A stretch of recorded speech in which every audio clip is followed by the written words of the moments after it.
He's got to keep the pressure up to keep Conway behind him, and Conway's trying to make him burn up his tyres, because the Toyota team are hearing the same radio messages about tyre wear that we're hearing, because they're not just listening to their own drivers, they're listening to the whole race. They will have somebody watching the pictures and listening to what the other teams are saying. Absolutely. Which is why they're saying nothing on the radio about tyre wear. Yeah, the Toyotas have clearly got the speed over Ferrari right now. And yeah, seeing that move once again from riding on board with Buemi, just, you know, he went in a little bit too deep, but he had to try and get past. Like I say, it was worth trying, but this time around, he's going to make it stick, because that looks like a bit more of a traditional move. And yeah, clears the Ferrari back to where he was before that fight with Molina kicked off earlier on. Another move, by the way, in the hypercar class, not just what we've just seen on screen, but also up into 11th place now, Michael Christensen. First move within his own class as he passes the number 4 car.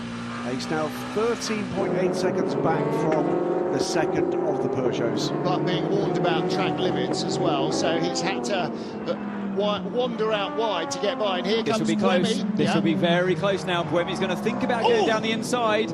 Conway jerked out behind the orange Aston and only just cleared the back of it, and the Ferrari's there as well. Oh, that was risky from Collado, wasn't it? The way Conway jerked out behind Ahmed Al-Hati, almost Conway. clipped him. Nah, he knows what he's doing, Conway, and he wasn't under attack from the Ferrari at that point. But he is now. Look how tight things get around this final sector. Such slow speed corners, and the GTs are annoyingly quick at that speed when you're in a prototype, and it's hard to work your way through. But this time around, it's going to be Collado that's in the slipstream. Conway gets the better exit, though. He's got the tyres in that Toyota to send him onto that straight, and it's Buemi is going to be on the attack anytime soon. Alex Lee with the blue Cadillac is chasing them down as well. So Mike Conway up to 3rd, James Collado 4th in a 51 Ferrari, and Sebastian Buemi trying to close in from behind. He will do just that. He's got the speed here. Buemi's been sitting there patiently, just looking after his tyres, watching that scrap in front of him with Collado and Conway. And he's going to, like that, it almost worked for him. He's going to seize the opportunity to dive down the inside under traffic situations. He's going to need a bit of help there, I feel, with the traffic. And Conway's not actually pulling away as quickly as I expected he would do after that overtake on Collado. Conway's got about 2.8 seconds to make up to get onto the rear of Miguel Molina, running in second. It's now 6.8 seconds, the gap. Look at that for precise driving from Collado. He had to judge the gap to the car in front with the Toyota and Conway, and also squeeze past the Aston. That was really good driving from Al-Hati as well in the Aston Martin. A lot of amateur drivers would have, pro-am drivers would have just simply turned in that situation, and there would have been contact. So a risky move from Collado. It shows how hard he's fighting this stage in the race. Well, Al-Hati had the warning because Conway just whistled by his mirrors into the braking area, so he was clearly watching. But you're right, he opened the steering, allowed room for the Ferrari, and still somehow scrambled round. So heads-up driving by everybody there, because that can, again, every time you make a move in traffic, there is potential for contact, and sometimes the potential is very high because the gaps are very small. It's amazing. Most of the time, you wince and you get away with it. On the odd occasion, you wince and you think you're going to get away with it, and you feel a bit of contact, and it's always done more damage than you fear it would have done. Just looking there at the second WLT car of Rui Andrade as Sebastian Buemi goes by here. Reminds me that a couple of laps ago, not 41 but 31, correct, Sean Galeil's car, team manager Sumter Stewards with immediate effect. Now, they've not been notified as having done something naughty, so I'm not quite sure what was going on with that. Watching this battle, and also another battle behind this group. See there Alex Lynn's Cadillac being caught by Antonio Felix da Costa in the Hertz Team Jota 38 Porsche. That's a battle for 6th position. Yeah, but Jota could have a very good race here today. If they play their cards right. They didn't have a straightforward qualifying session, but we're seeing the Works Porsche team, at least, having a very good race so far. The car's good on its tyres, and that's going to really pay dividends on this track. And, you know, they have that Porsche car there at Jota. If they work it well and manage things properly and are clean, as I would expect Jota to be, and all the pit stops and their strategy today, I fully expect them to be fighting Ferrari, could even beat them by the end of the race today. It's going to be a very interesting race. It seems to me, I'm keen to hear what you think, Ant, that Toyota are sort of waiting for this race to come to them. They know what they've got under the wheels. There's a little bit more experimentation going on elsewhere as you see one of the WRT cars moving across towards the pit lane. Just at the back of the screen, I can just see the Jota up there as well. So yeah, so Alex Lynn's going to be under pressure, like you said, Grant. It's going to be under pressure. It is. It's under a second now. Yeah, from a second quicker last time around from the 38 on Alex Lynn. Good friends, Lynn and Da Costa. But once that visor's down, they'll be keen to fight as hard as they can. In the pit lane, Louise Beckett. The 41 WRT has come in. I can see a set of tyres out, but I don't see a driver here looking to get in. So at the moment they're refuelling, checking the car over, and I'll let you know if anything else happens here. Thank you. That was the WRT car. We've had stops from David Heinemeier Hansen in the 28 Jota car and Jakub Smiechowski in the Inter Europol car, but they were clearly a long way before the pit window for everybody else. The Jota just went straight on in turn 10, had to go through the barriers, so Da Costa, a bit of a mistake there, or maybe something happened in traffic. I'm sure we'll see a replay. Oh, that's just as we're singing the praises of the Jota team. Well, he's still ahead of the Proton Porsche, but just look at the top there. Oh, it's just a lock-up all by himself, it seems. Yeah, and straight on. Has to navigate his way through the barriers. No harm done. There was no contact, and he holds position. But, yeah, that's why those barriers are there, to slow you down before you can rejoin the circuit safely. The United's in. From second, this is Josh Pearson in 23. This will be an extra 10 seconds in this pit stop as well for this car. That was the penalty for contact early in the race, so this will drop the 23 back down the order. This is close now. Yep. With Buemi behind Collado in turn 3. Clearly got the pace advantage, but interestingly, last time around, Vantor out in front, a 31.7. Conway in free air, 31.9. Porsche have the pace here today. They do. This is not the race we expected to see, and all the better for it. Right, hands up everybody who has seen a race they expected to see so far this year. I've got so many grey hairs, all of them earned in commentary booths.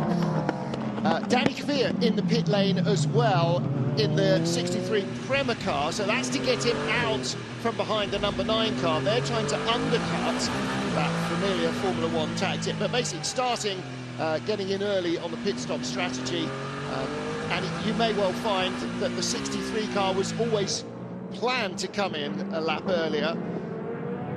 James Collado in 4th place, holding off Sebastian Buemi at the moment. Battle for 4th place. This is the second place of the 2 Ferraris, the 51 car, the better placed in the championship, with the championship leaders behind, and another of the WRT cars going into the pit lane, so that'll be Sean Galeo from second. Philip Albuquerque is in as well. That is the leader in the inset box. Now, he's under investigation for the start because he was the pole man and paced the LMP2 field. And we did point out there was quite a big gap to Hypercar and quite a big gap back as well from GTE to the back of the LMP2 field. So the 2 class pole sitters behind the Hypercar pole sitter both being looked at as to whether or not they maintained a sensible gap. So more LMP2 pit stoppers, 22 from the lead from Felipe Albuquerque, which puts Julien Canal into the lead of LMP2 for the moment. That car yet to pit. 31 from Team WRT, the 9 Prema car, 10 from Vector Sport, and 35 Alpine. United Motorsports 23 car does rejoin. It was 1 minute 24 seconds on pit lane, taking that 10-second penalty. On track though, it's the 2 privateer Porsches.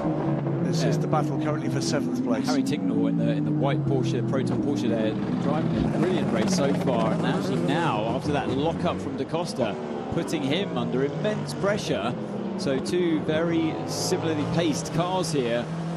Fundamentally the same chassis, same powertrain, and it's kind of like the hunter has become the hunted with Da Costa. I wonder whether, I mean, there's been little or no testing, certainly no testing available outside of race weekends for the Proton competition team in the WEC.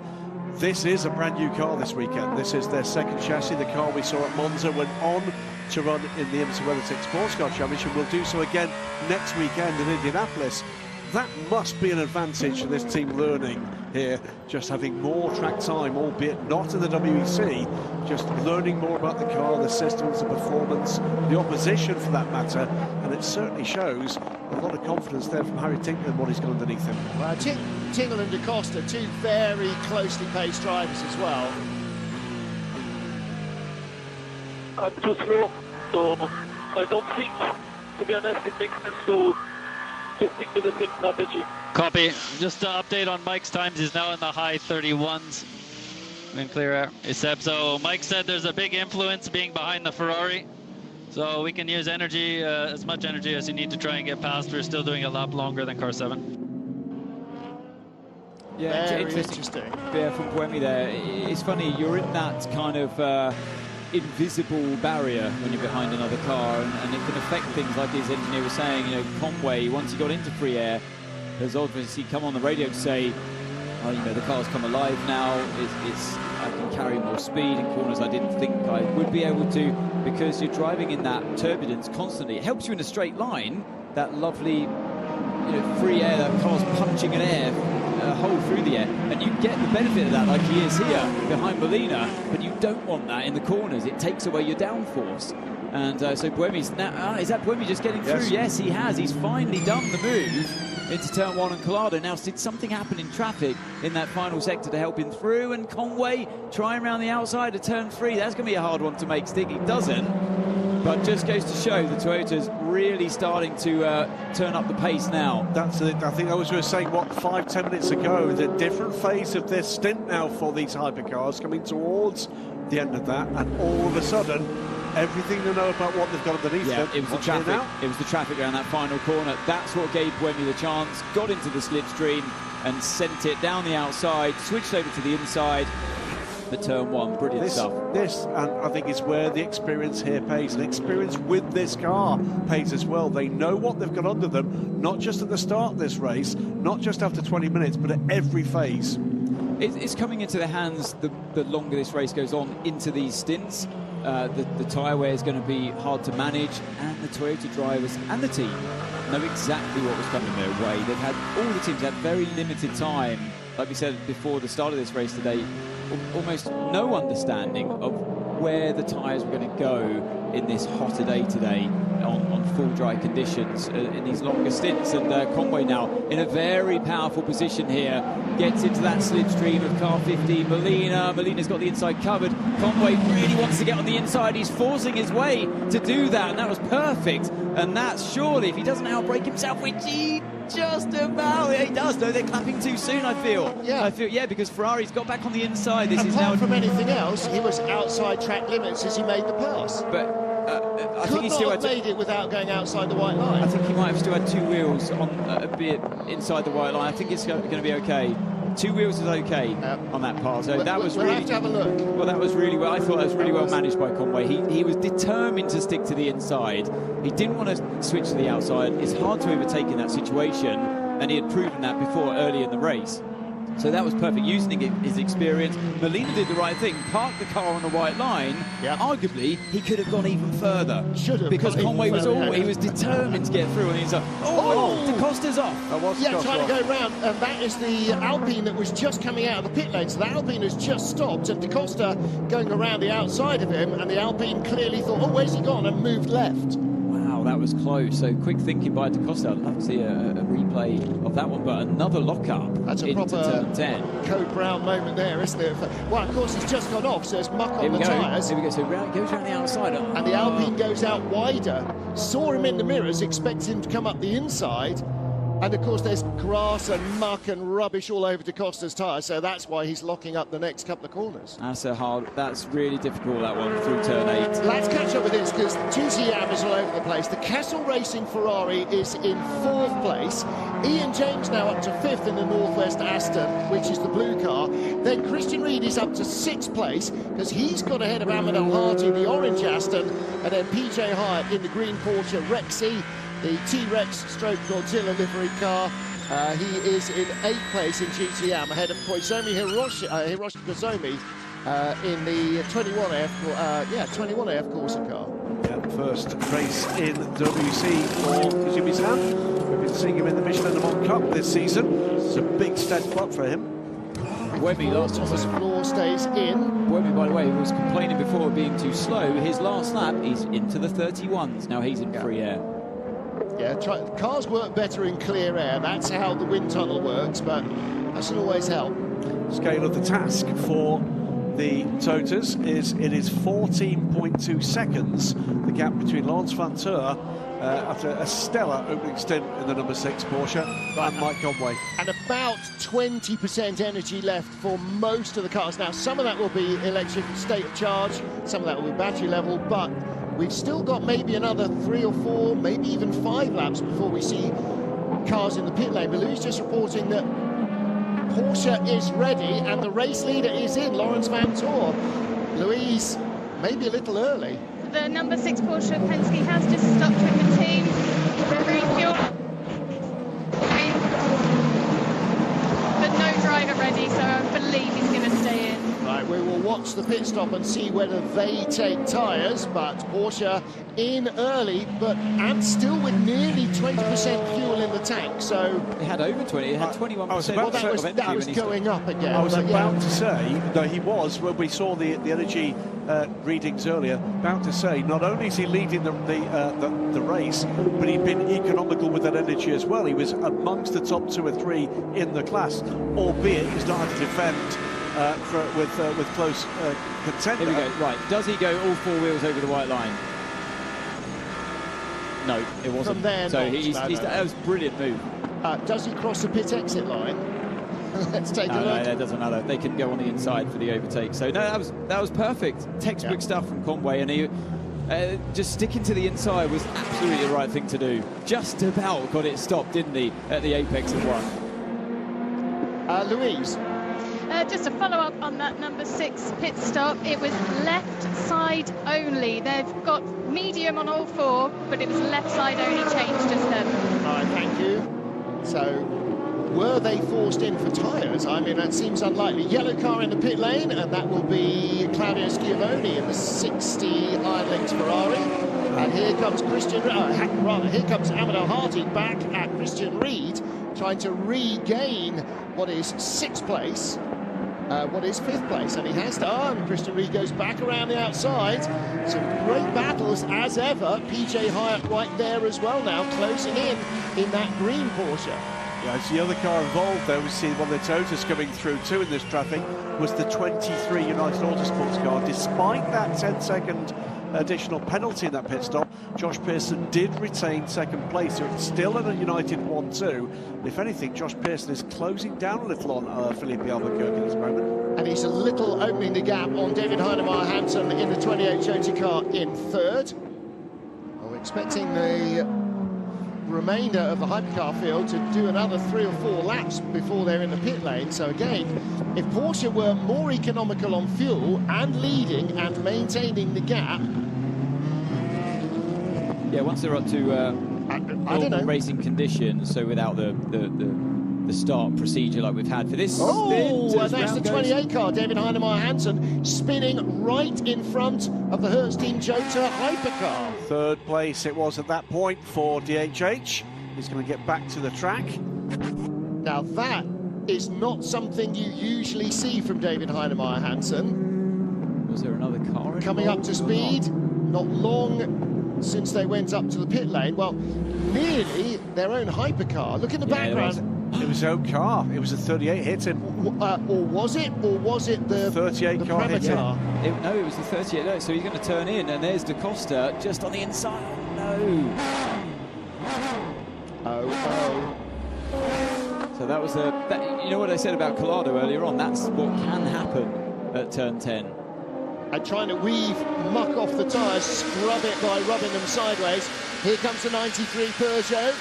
And this is on Mikkel number Jensen 5. trying to get back past Michael Christensen. Don't forget the number 5 Porsche had a puncture in the first corner of the first lap and joined the back of the safety car queue. May still have to serve a penalty because they were allowed to come in and change a punctured tyre. That is fine. They were not allowed to come in and top off with fuel, which they did. That is less fine. Incident involving 28 and 38 noted at turn 10. So, so the video evidence says it was Antonio Felix da Costa, gold on gold. Oh dear. There's only one major rule: do not hit your own teammate. It's a mark, by the way, of just how closely contested this hypercar battle has been. That stop, I suspect, just to put the number 6 off the strategy of everybody else and take the advantage of that gap. It's an odd time to do it, though. Has dropped the number 6 car from first place to 12th, the back of the hypercar field. First to last, just because they stopped early. Correct. But they hadn't stopped a lap early or 2 laps early. No, They stopped maybe 5 laps early. They had 20% of their fuel left. Because I was going to say before that incident with the Jotas, the usual running time, the distance that they can go per stint, is 39 laps for the hypercar. Yeah. And we're only on 36 laps now. Miguel Molina for second place in the number 50 Ferrari. Right behind him is super aggressive Sebastian Buemi. Mike Conway leads the race for Toyota, and Buemi wants to get by, first of all, to get out of clean air from behind the Ferrari, and secondly, to start chasing down his own teammate. Yeah, so he's focusing on the exit here. He's got the GT on the right-hand side to get by. He does that. Not going to happen down into turn 10 this time around. Molina will have that covered. There's too much distance between the two cars. But even at these slower speeds here, you still feel the effects of that turbulence. So it's hard to get closer than what he is right now, despite being naturally faster with the car. Will say, to my eye, Seb Buemi has been remarkably conservative in this first stint. There's a couple of places where I would have expected him normally to have been rather more aggressive. He's not, which indicates there's a strategy in play here. Well, there have been a couple of calm Sebs on the radio that we haven't heard. Yeah, I mean, I think it's all about tyres. We've heard he's going a lap longer with the other car as well, so he'll be saving fuel. They're on a bit of a different strategy in that respect, but yeah, he's got his head in gear, thinking long term in this race. Absolutely. He's thinking about the second stint on those tyres, 100%. And I feel like they're thinking to just run, unlike Porsche, they're thinking about running these tyres, all 4 of them, for a second stint. So look, he's going to cross the line here and get him on the exit. That was brilliantly executed by Buemi there. He's, just about slipped through. I thought he was going to get a bit close and trying to push him off the track there, but he was actually ahead. So a really nice move by starting on the outside. Molina had it covered on the inside, outbraked himself, do the switchback and arrive on the inside in the exit corner. Porsche are prepared, Ferrari are prepared. Cadillac tell us they will be in at the end of lap 39 for 9 seconds of energy and 35 seconds of fuel and tyres. And you can see there, Buemi on the energy bar, he's got 10%, Conway's got 7%, so it exactly ties into what we were thinking. And look how good Jota have been as well. And Floyd Van Wall are going a long way. You think we could just change the medium on the left, just mediums on the left? Would that seem fine for you? Yes, that could be good. Thinking on their feet, and that's one of the things that this Ferrari F Corsa team have been very good at right from the start. They don't know what they're doing. I mean, they do know what they're doing, but they don't have data like Toyota does of years of racing, all sorts of stuff here. So now they're going, are we going to do left sides only? Can you live with that? Yep, okay, let's try it. It might not work, it might. And there's only one way of finding out because we've not had dry running. Ferrari to the pits. 50 coming in, 51 coming in. Louise Beckett is in the pit lane. The crew of the 51 team have only got left sides out in the pit lane ready for this car coming in. Right, so 51 is in. That's James Collado. We heard Miguel Molina answering the question. Clearly they're going to go left sides only on both cars because they've only got 2 tyres waiting. The 51 crew going to work. It took 58 minutes for Toyota to go 1-2 in this race, a race that I think we'd all agree, gentlemen, that before the race went green, we expected them to dominate, but 58 minutes for their strategy to actually put the cars to the front. And it didn't take 58 seconds for them to go back from 1-2 on the grid. It took 58 metres almost. The one thing I'm really interested in, I'm hearing that car number 7 is going to box this lap. Yep. The one thing I'm interested in seeing is our Toyota. I don't know if Louise can see the Toyota pit crew at this stage and what tyres they've got ready. I've got a suspicion they might try and double stint these tyres. Yes. And if they do, that really shows their advantage over all the other teams here today. as to how good they are at saving their tyres. In a way, I hope we do see just the left side or all four get changed. Is Conway going to peel in here? Yes, he does. To the right-hand side, he's got 3% energy remaining, which means he couldn't have done another lap anyway. A really difficult pit lane entry here. High speed, slow the car down, whack the pit lane speed limit button. The fans are going to enjoy watching, as we will, a Toyota pit stop for the first time this race.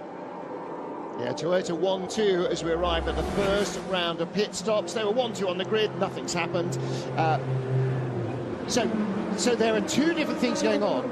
As we heard from Cadillac, there's a stop, there is a timed energy rebuild, then there's fuel and tyres.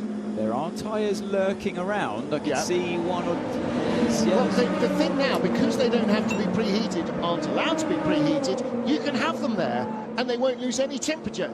There is no loss. They're going to change them. Wheel guns at the ready. You can only change tyres once the fuel's done. They're going to go round the nose. That's not left sides only. That's a full set. Or right sides only? Are they going soft on right sides? It's left side only. Left sides only. So not right side. So they're staying with the same hards. So new hards on the left-hand side. Good. You know what that means? We've got a race on our hands. There you go. Because if they had kept those tyres, it would have proven that they had a massive advantage. Yeah.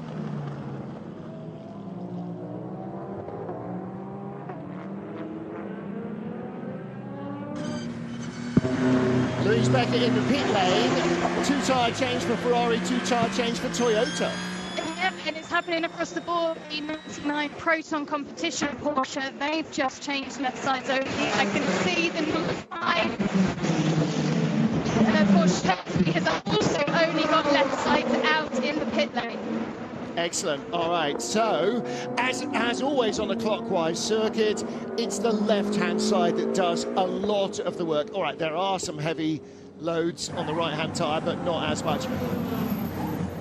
Interesting that we saw earlier on in the weekend that Ferrari, all in their red race suits, their lollipop man, the stock controller, is in a negative. He's in a bright yellow suit with a red stripe, and that is to make him stand out in the pit lane for the drivers, because there are lots of red race suits and they wanted him to be really obvious.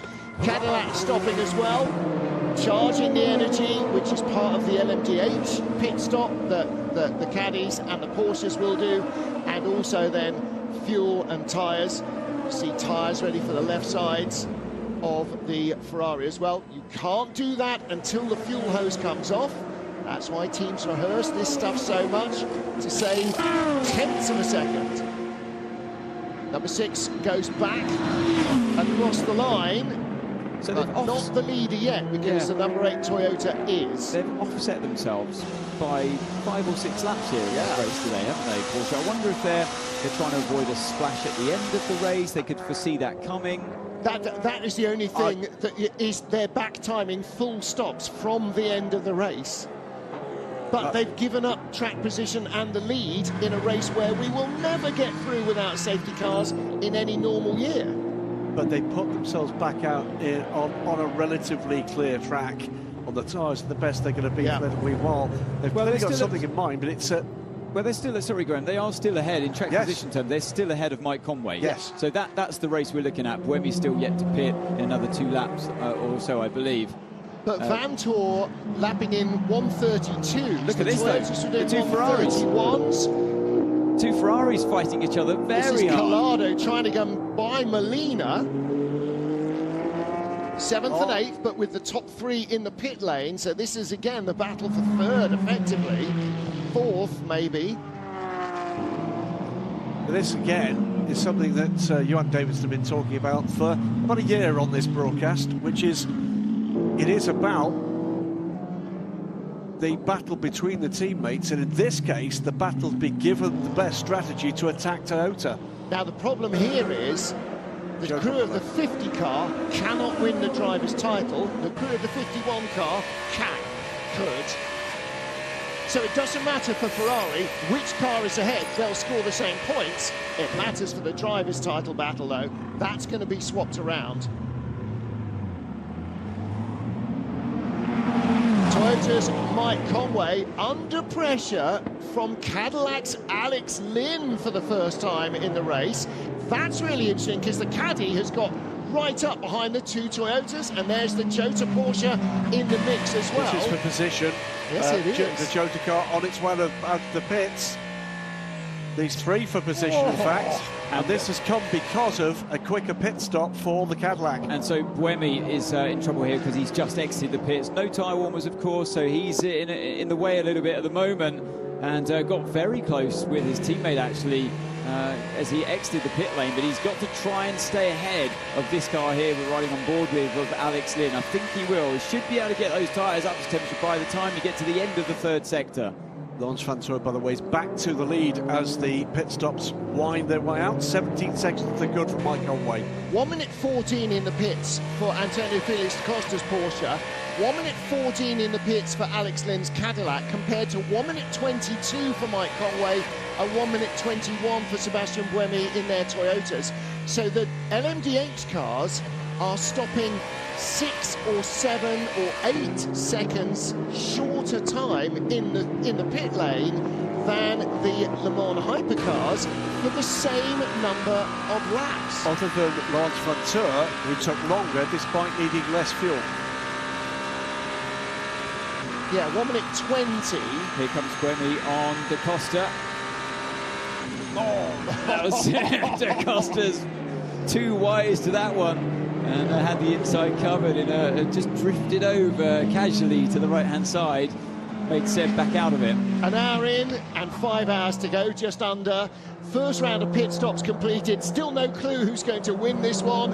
Penske Porsche Motorsport leading from Toyota and Hertz Team Jota. And still no penalties announced. Oh, way too late. Way too late. I had a theory he was going to say that. He moved way too late. Yeah, but you braked way too late, Seb. Well, Seb was thinking about going, and then da Costa kind of preempted. It's that old thing, he preempted what was going to happen. And let's have a look here at the replay. So straight line, straight line. It's going to be hard to see. Did he make more than one move? It's going to be hard to see from this angle. He did make more than one move, but basically, I've seen this happen many times before. Both drivers think the same thing at the same time. So, yeah, you know, Buemi complains that he moved too late, but he moved basically at exactly the same time Buemi thought about going. It is a 3-minute stop and go penalty for car 5. That is the pit stop on the safety car. I can only presume either something went on in that pit stop they shouldn't have done, or they did not follow the regulation that says they must get permission to pit. He had to pit as Buemi makes his way through now this time. They got the straight line speed advantage, it seemed to be last time. He's got the inside. Da Costa's not going to make it easy for him. He's going to brake as late as he can on the racing line, but Buemi's got that nice fresh set of the left-hand sided tyres, and yeah, makes the move. Nicely done this time around. But yeah, it's so unfair, isn't it, for the Porsche number 5? They had a good car today. They're effectively out of the race with that 3-minute stop and go. They needed to pit. He had a puncture. He needed to pit, and it wasn't his fault. Man, I wish I was 20 kilos lighter. He has such an advantage in driver weight. So unfair. Copy that, man. You can catch him. On a slightly, shouldn't have had the pizza, says Lewis, on a slightly prosaic level, that is a problem in lots of racing for tall drivers. Hello, that's why I'm not a racing driver. That I can't drive. But Ed Foster, a colleague of mine who works at Goodwood a lot and does historic racing, raced last year in an MGB race, and he's 6'7". He carries a lot of weight, even though he's a tall, thin guy. He lost 10 kilos in a month before the race. You can do it. Now, he's not a professional athlete like these guys. I'm not sure what body fat percentage James Collado has, but I bet he can't lose 10 kilos without surgery. Exactly, yeah. What are we looking at? This is Ben Keating leading the race, but being shoved off. Well, he kind of drove himself off in the beginning, and then the door was shut further in his face as he tried to rejoin. That is Thomas Floor in the silver car versus it's the car that went off in the first corner, isn't it?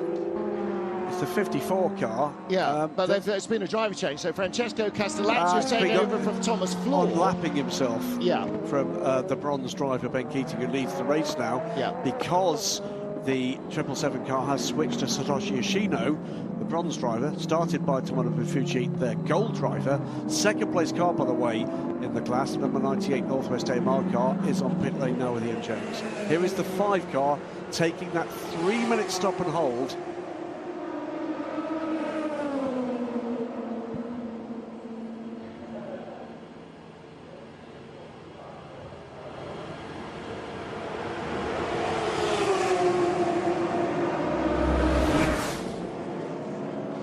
On a bright sunny morning after 3 days of typhoon-related rain, a huge crowd here at Fuji Motor Speedway, ready for the start of the penultimate race in the FIA World Endurance Championship, and the first time for this year's huge hypercar field in Japan. Toyota dominated in qualifying, a 1-2 result. They locked out the front row of the grid. Porsche Penske Motorsport on row 2, but not for long. Look at Lawrence Vantour on the inside track, almost running over the Toyota in his eagerness to get by. They all went off. Contact between the 50 Ferrari and the number 5 Porsche, but it was car number 6, Lawrence Vantour, who emerged from the confusion in the first corner as the race leader, and the Cadillac as well, coming through from the 3rd row of the grid up into the top 3. But Ferrari had a great strong start as well. Toyota being maybe cautious and careful, trying to avoid contact, but the number 8 car got a biff all the same. In the GT AM class, spin from Luis Perez Compact, just touching the car guys, Kessel Racing, Ferrari, everybody else getting away, but he rolled back into the gravel. He got stranded, the safety car was out. The punctured tyre on the Porsche was changed, they fueled as well. If you enter when the safety car is out, you must come in again and at least do a drive through the pit lane. They did not. They are now serving a penalty for that. Tomonobu Fuji starting the D station Aston Martin on his home racetrack, getting the lead right from the start from poleman Ben Keating. Then later in the race, Mike Conway trying to get around the outside of the 50 Ferrari of Miguel Molina without luck.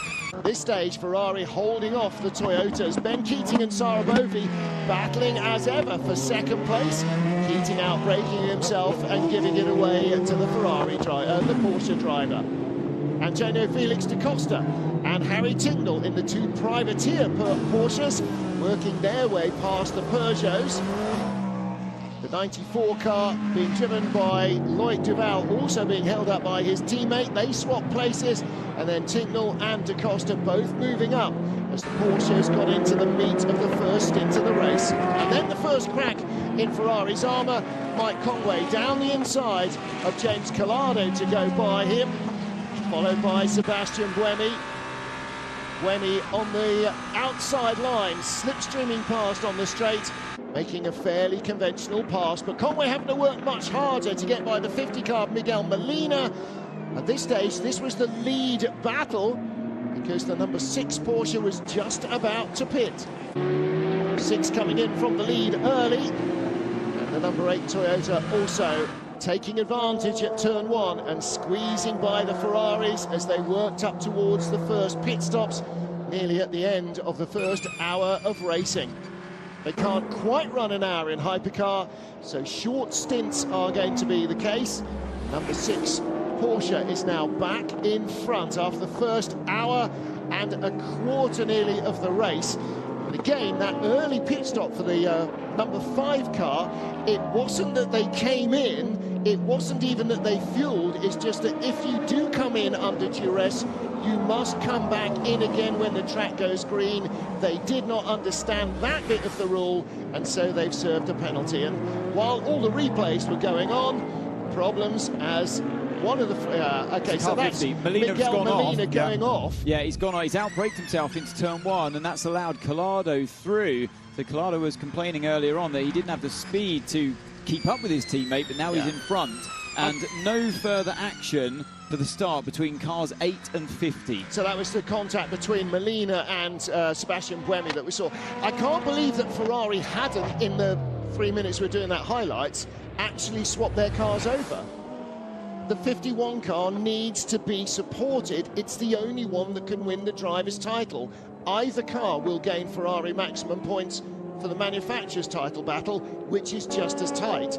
But the 51 drivers are the only ones who can beat Toyota to the driver's title. Yep. So it's important that they are supported. 50 is in a supporting role. See that graphic on the right-hand side of the screen, the circuit map, and you can see there how clearly ahead Laurent Vantore is over Mike Conway at 16.2 seconds right now. And lapping at least as quickly as the Toyotas, if not quicker. Look at this. Harry Tincknell. Trouble for Molina here because he's lost a position 2 now to Harry Tincknell. That is 7th place going the way of the Proton competition car, for now at least. Yep. I would say, though, by the way, that that gap is coming down a little. It's a drag race here, though. This drag strip of a straight here at Fuji Speedway. And there's another one just ahead, which is the 51 car, and the caddy right there in the front of the shot. So the 50 car, Miguel Molina, comes down the inside of Harry Tincknell. Tincknell stays on the outside. He's raced here plenty, so has Molina. So they both know the track. Really respectful racing by the two of them just then in turn 1, and Tincknell through the out. The poor Alpine driver's going to have a car in either mirror there for a moment. Oh, he's off. Tincknell was off the track there. Yeah, and the Ferrari's back through around the outside of turn 4, but can't quite keep the speed. It gives him the inside for turn 6. Yeah. Cracking stuff. And it was all caused because of the Alpine. He was kind of hovering in the middle of the track there. I don't know why he didn't stick to the racing line. It would have given Tincknell more room. I imagine Tincknell was saying the same thing, but in slightly more flamboyant language. Yeah, Julien Canal wasn't quite committed, was he? Didn't really know quite where to put the car. I think he was not wanting to be overtaken, actually, into turn 3, and underestimated the speed of the hypercars, and that's a good move there inside of turn 14. Brilliant stuff from Tincknell. He's got the speed here. This is great stuff. It's what I said earlier on about Jota, that they've got the speed. That car, the Porsche chassis, is working brilliantly well around this track today, and Tincknell's making best use of it. Louise in the pit lane, what do you know? Don't forget, this is really Harry's first racing in this car, because of course their debut was in Monza. He went out in it, I don't know if he did more than 2 laps, and then the car unfortunately failed. So this is Harry's first time to really get his teeth into this and race. I normally agree, other than the fact he's been racing in IMSA. Yes. But you're absolutely right in the WEC and with this brand new car, Louise. But you're right. It's the Porsche seems to have come alive, and it seems to have come alive since yesterday. 2 quick points, by the way, about the car number 5. No further action about the 51 and the 5 at turn 1 to start the race for starters, but there's further bad news for car 5. After that 3-minute stop and hold has been served, they will serve an extra 5 seconds at their next pit stop for a pit stop infringement. So that car at the moment is down towards the back of the LMP2 field in recovery, 21st position overall, after having made its way back from 32nd, or 36th rather, back to 21st, and it's going to be pinged again. Shoot self in foot, reload, repeat. Yes. However, if again, this so often happens, Anthony, you must, feel this yourself. One car has all the bad luck, and long may that continue for the number 6 car, because it's not theirs. You don't wish evil on your teammates, but if somebody's going to make mistakes, you just want it not to be you. I mean, these guys are leading Toyota at home, not by mistake, by a quarter of a lap. Pace. They didn't have it in qualifying. No. But they've certainly got it in race pace today. Well, are they going much faster or much slower now than they did in qualifying? Is that the difference? Have Toyota got more extra, do you know what I mean, as a qualifying setup than them? Because the Penske team are still fumbling around. Did they just go, right, let's go with what we've got? I think it was just a magic lap from Kobayashi yesterday. Yes, I think it was he a drove cracker. a typical Kobayashi magic lap, because, like I said at the start, the Porsche, the best of the Porsches, was only 2/10 slower than Brendan Hartley's lap. Well, and he's no slouch when it comes to qualifying. So maybe Kobayashi, in those kind of bit greasy conditions, outlier. a track he knows so well, Yes. obviously. I think he just put in an absolute one of those Le Mans flying laps that we've seen from the past. So what you said, he's lucky? No, just, no, I mean, amazing. he just absolutely he drove a mega Kobayashi lap. If you make Brendan Hartley look pedestrian, you're doing a pretty good job, because Brendan Hartley is definitely not pedestrian. Just had a little look on board there with Satoshi Hoshino, who is now aboard the D-Station Racing Aston 777 and leading in GTE-AM. Iron Dame second, Francesco Castellacci up to third place, Ben Keating in the Corvette in fourth spot. Now, he was complaining about front-end lack of grip at the start and rear-end lack of grip at the end of the stint, so they made a couple of roll bar adjustments. Hey, adjust the sway bar, which is, you know, the way you always do things, to try and soften the car a little and give him a bit more traction to try and stop the tyres going off. Well, with Ben Keating having now pitted, this is the lead battle. Remember, this is Satoshi Hoshino effectively defending the gap that was earned for him by Tomono Fuji. That's now down to under 2 seconds with Sarah Bovey right there. Ben Keating, by the way, back in third place. He's 20-odd seconds off this battle. This, though, is the 38 car and the 51 car battling out fourth place. It's Castellacci who's third. Keating is behind the Ferrari, the 54 Yeah. Ferrari. So, but again, Castellacci is a gold driver, so it's not quite like for like. Antonio Felix da Costa, fourth place for Hertz Team Jota, ahead of James Calado's AF Corsa Ferrari. And that's the better of the two Ferraris now, because Miguel Molina has sagged to 8th place in Hypercar. One quick thing before we leave the GTM battle. I'm trying to work out just exactly why Ben Keating has dropped back the way he did. That's because they're on pit lane for 1 minute and 27 seconds, 10 seconds longer than the car ahead of him, Francesco Castellacci, 20 seconds longer than Sarah Bovey. Yeah, so that was for the adjustments they wanted to make to the car, because it's burning up its tyres or losing traction. They're not tyre limited in the same way that the other two classes, LMP2 and Hypercar, are. You have enough tyres to change them at every stint in GTE-AM if you want, and that's for protection of the gentleman drivers. Someone that wants protection is Felix da Costa here, but he's got none of it because James Collado is coming at him thick and fast, and he's going to box him in here behind the LMP2. Brilliantly done. Oh, That was such tactics there from Collado. And you know that da Costa could see it coming, but because Collado was there, he couldn't come back, and now he has a look. This is the other one that was just saying in the background here, the number 99 and the number 2 involved in their own battle as well. This is the battle for 6th position. Yeah, Now, remember that rear view shot of the Porsche of Andre Lotter in the middle of the night at Le Mans with those big shoots of flame coming out on the overrun. You don't see it in the daylight, but oh boy, did we see it at light. And we'd never seen it before. That's why the discoloration on the back of that white WeatherTech logoed car, the Proton Racing.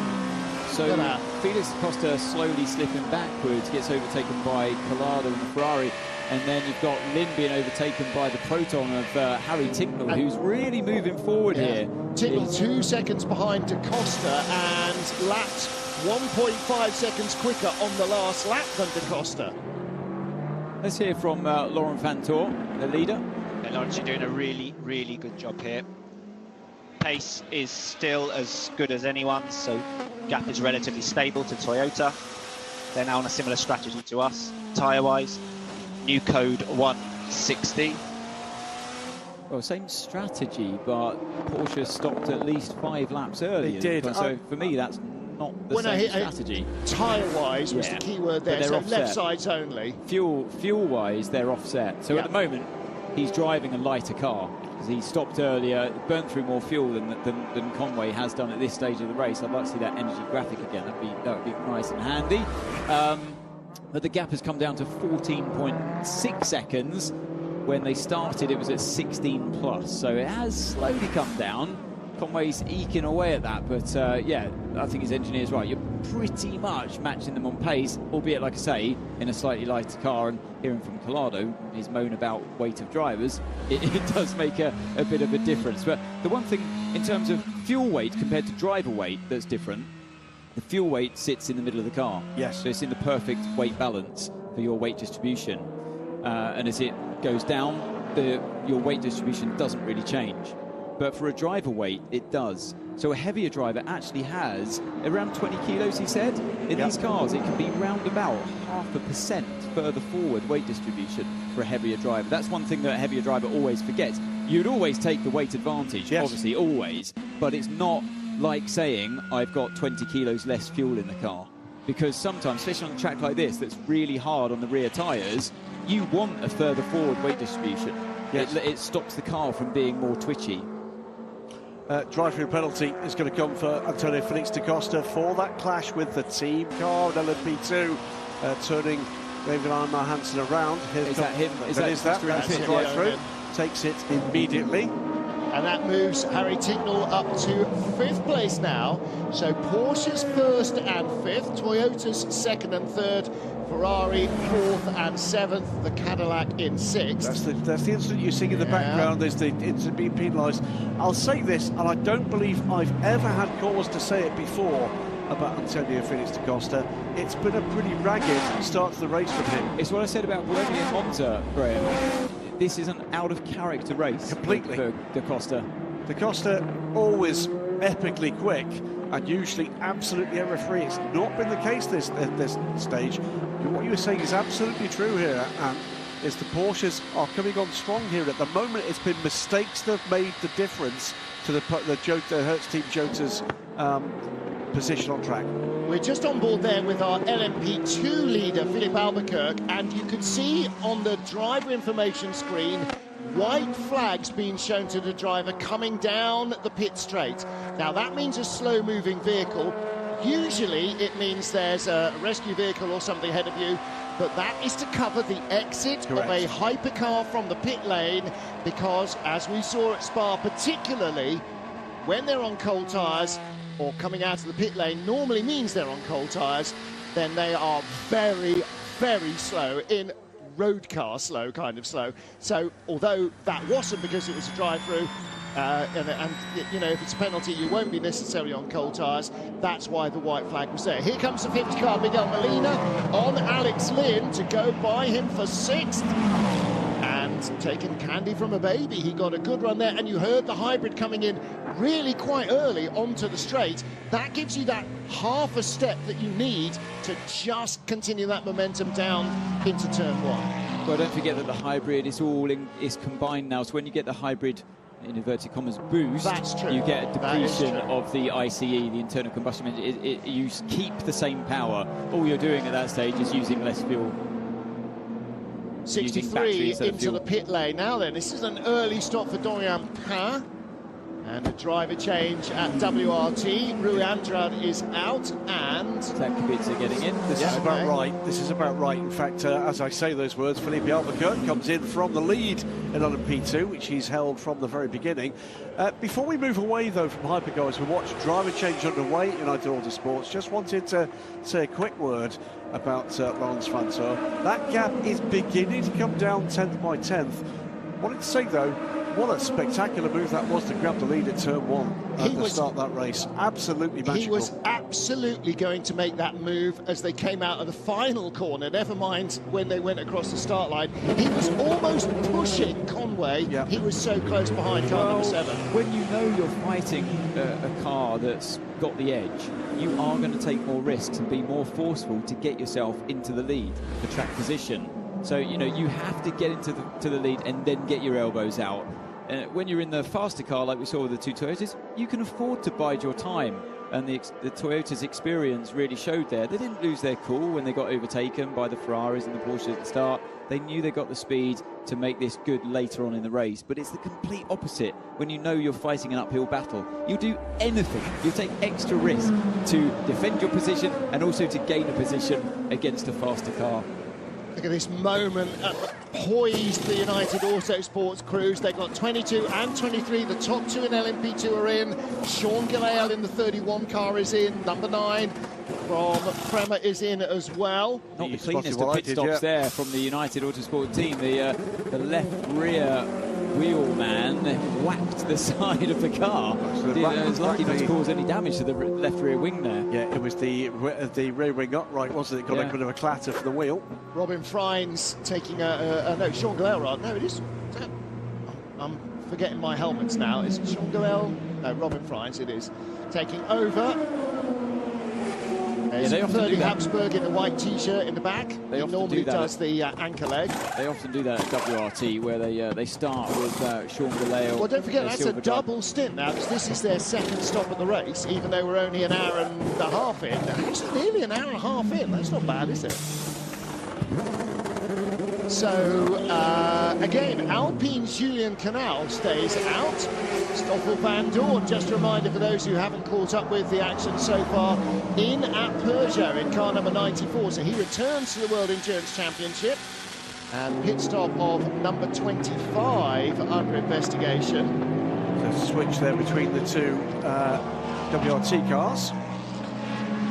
25 is the RT by TF Aston Martin. Yeah. So there's a couple of pit stops being looked at by race control. Van Teur still, by the way, 14.5 seconds, so it come down by about half a second or so. But seems to have stopped that rot. 31.8 last time around for Van Teur, 32.3 for Mike Conway, but there's traffic everywhere at the moment. By the way, when we're talking about pit stop times, ORT by TF being investigated, 1 minute 15 in the pits, 120 to 125.67 is about average for GTE AM.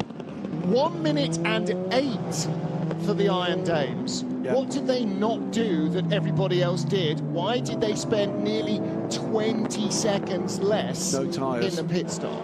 I'm guessing no tyres. I'm guessing so too. By the way, it wasn't the 25 under review, it was the 51. Okay. Right. So, not an orange Aston Martin, but a red Ferrari. Okay.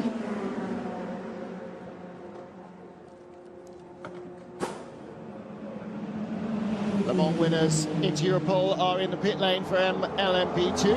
Albert Costa staying in, yes he is. There's a little bit of damage there to the front vents, just on the windscreen. There's a mesh filter that stops the debris just flying. You just see on the LMP2 car here, the and the insects and the bumblebees and all the other stuff. Yeah, so that was just sort of, it had flapped away as Alex Lindau under pressure from the 94 Peugeot of Loic Duval, who's still at the wheel of that one. Now the caddy did left sides only, if I recall. I think Louis said just about everybody did. In which case, they seem to be really struggling on tyres now, because don't forget, Alex Lynn was sort of 6th, angling for 5th, and is now trying to hang on to 7th. So he lost a place to Antonio Felix. Look at this, Martin, he's on the inside, he's thinking about it, it's a late move, but Lynn knows he's there, and Loic Duval gets the job done into 10. He's a free man through the final sector now. You're right, though. Alex Lynn does seem to be struggling in this phase of the race. Again, for Cadillac Racing... Did they change tyres? I'm not sure, but... That's my question as to whether or not the 114 indicates they did not change tyres. And that could also indicate why this phase of this beginning to struggle. Yeah, you're absolutely right. He was 7 seconds to 10 seconds slower than most of his rivals. So you made it. And don't forget, if they'd done left sides, it wouldn't have been a 20-second difference, but a 10. Got trouble for the number 10 car. Okay, Seb, just for info, first stint, medium tire, a hard tire on the left. We had about 50% wear front left. Rear left was okay. Good news for Buemi then, and like I thought, he was doing a great job in protecting those tyres, maybe even doing too much tyre preservation, having 50% still remaining, and the left rear in particular looking good. So yeah, he can afford to push a little bit harder now. And there's the energy graphic. So yeah, as we expected, 33% for the Porsche Penske, and 52% meanwhile. Well, now that's interesting, because before the previous stop, he only had about 3% extra energy over Mike Conway. Now he's got 5% extra energy. So what? Well, that means a lap that he doesn't have to stop. So what? Well, at the end of the race, that might make a difference, because that's time you don't have to spend in the pit lane. Let's see what Ferrari's take on this is. It's too hot in this car, guys. I'm struggling with heat. Copy that, man. I'm struggling with heat, or I'm struggling with tyre heat. No, it's too hot in the car. Yeah, and so, you know, and that car, I believe, does have aircon, like the Peugeot does. The Toyota doesn't.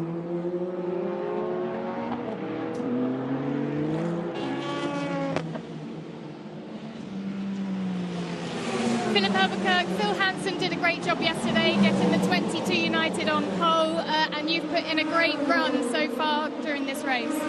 Yeah, so far so good. I mean, it's only 1 hour of the race, but yeah, we are leading with a good gap, so we need to stay humble, doing no mistakes, hitting the pit stops. Anything can change, so let's hope that no safety car comes, because I was the only pro, I believe, in LMP2, so that was the idea, to pull a gap. A safety car now would ruin our strategy, obviously, but Fred is doing a good job all weekend.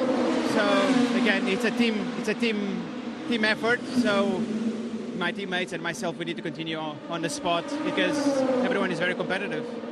You've had lots of experience here, but the conditions today are so different to how they have been all through the test sessions. So how is that in LMP2? How is that affecting you differently? Yeah, it's hotter, and especially the second stint when we refuel the car and we go with the same tires, there is a lot more sliding. I guess it's part of the game for everybody, because I could see as well the other guys struggling.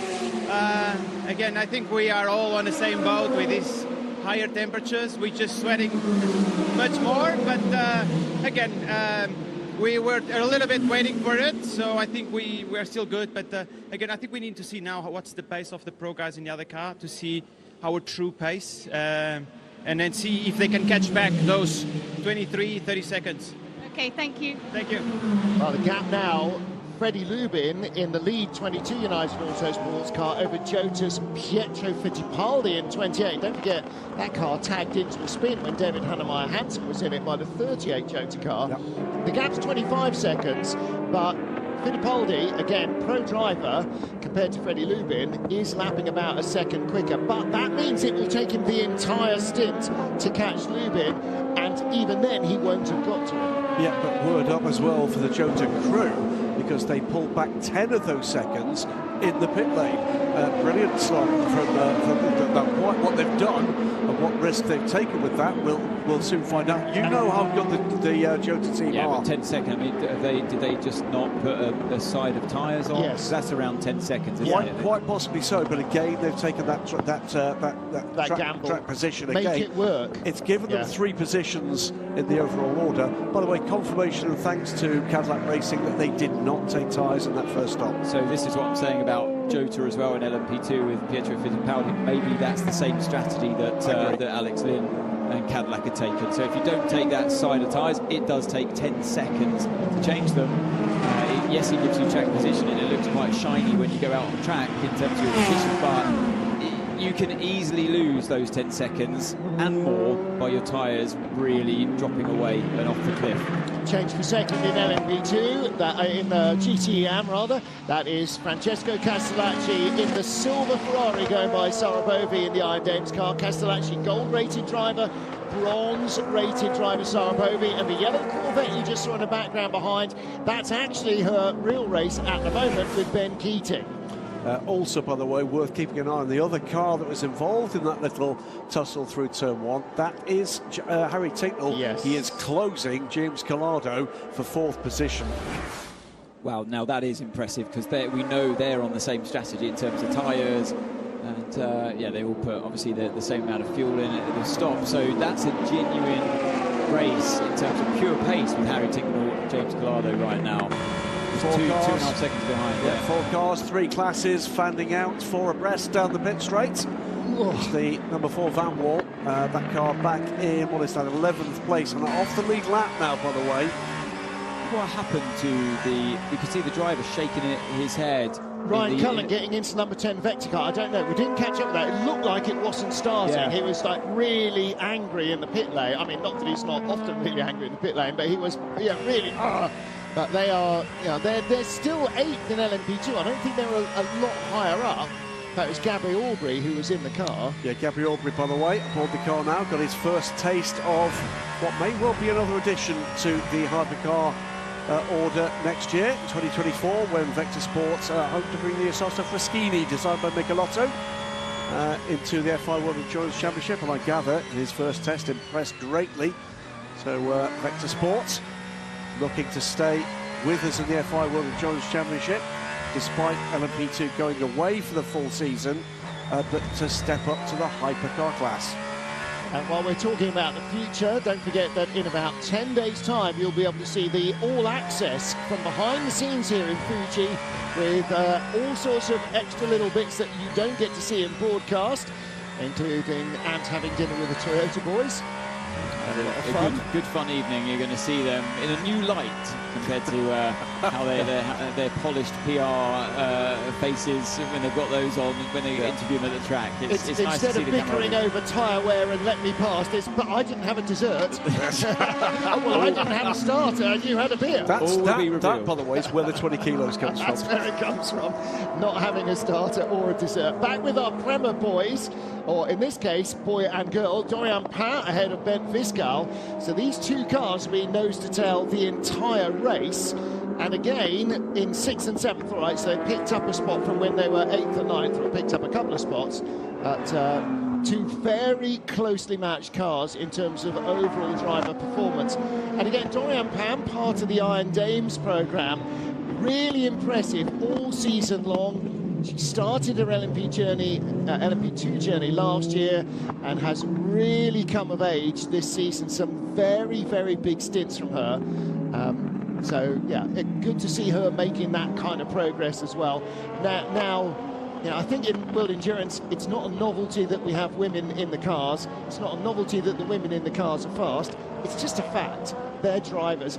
And as the Iron Dames always say, the car has no clue who's driving it. Here you go, forming a deja vu. It's Ben Keating and Sarah Bovey. This time it's a battle for 3rd place. That's a switch around. It is, because Keating was in the long shot quite a way behind when we saw Sarah being passed by Francesco Castellacci just a couple of laps ago, so don't know where that happened. Well, Sarah's lost 2 seconds in that lap to Ben Keating, you know, goes back forward into 3rd place and is 5 seconds back from Francesco Castellacci. Remember, this is Ben eating up the bronze time in this car. We've still got Nico Veroni and Nicky Katzberg to come.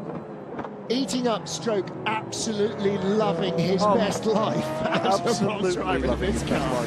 Because he'd drive the whole race if he could. It happened over the start-finish line, in fact, in the straight line by the look of things. So Sarah at the moment struggling a little for pace.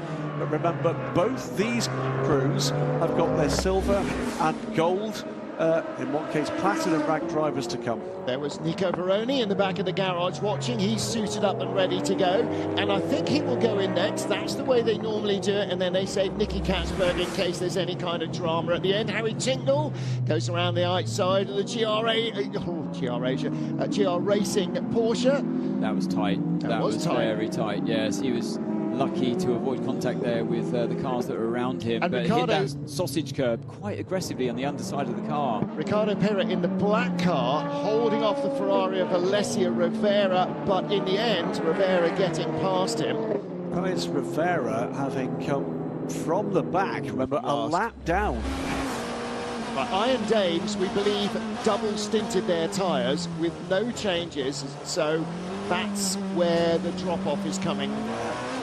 This is riding on board with Harry Tincknell, driven a brilliant race so far, now putting pressure on James Collardo's Ferrari up in front.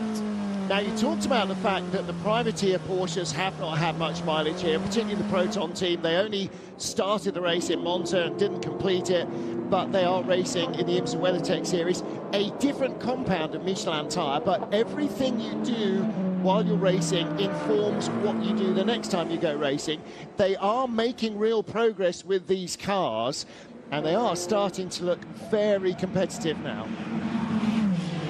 Cannot be that from the 2nd position of the race, I'm here nowhere a low pace. Cannot be, something to be wrong. I'm not that bad, you know. Yes, agreed, Miguel. The only thing I can tell is that we are low on front brake temperature, and we would need more front brake bias just to try and fix that.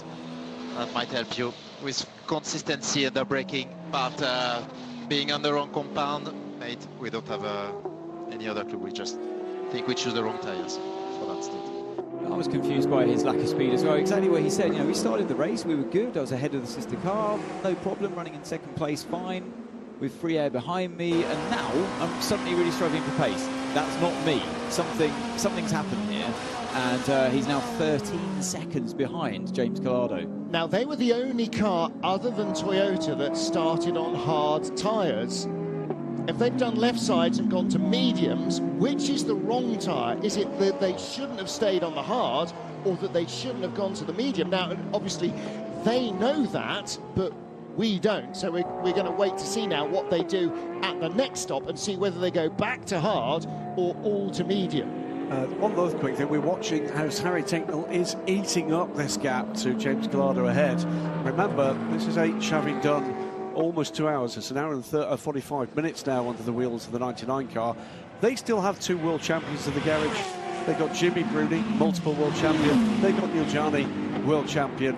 This is not one of those efforts that's going to drop off in terms of quality on the driver front. This is what I think is potentially truly special about this class as it develops, because the only thing that's going to happen as things move forward is more teams are going to see this potential and claw together whatever quantity of euros is required to get into this fight.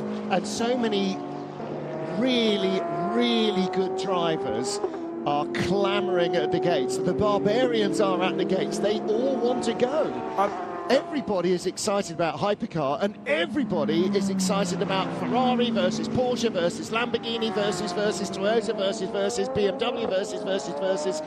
Super excited, and every driver who's got a license wants to be part of it. Well, look, Ant's sitting next to me here. Ant's been, you know, part of the top class in sports car racing when there were very few major factory seats available, which shows frankly the quality that he was bringing to the party, but also when there were a number more. But there's never been more in my adult lifetime than we've got now, and more still to come. That's got to be a great thing for the sport and a great thing for encouraging really elite talent. It's what the drivers always want, more teams. We've always been in a situation where you've got too much talent out there in terms of drivers and not enough seats to fill. So we're getting to the point where it's starting to balance out much more, and you know, it's great to see teams like Proton here fighting Ferrari genuinely for pace and track position, and we want to see even more of that moving forward, and it seems like that's what we're going to get. So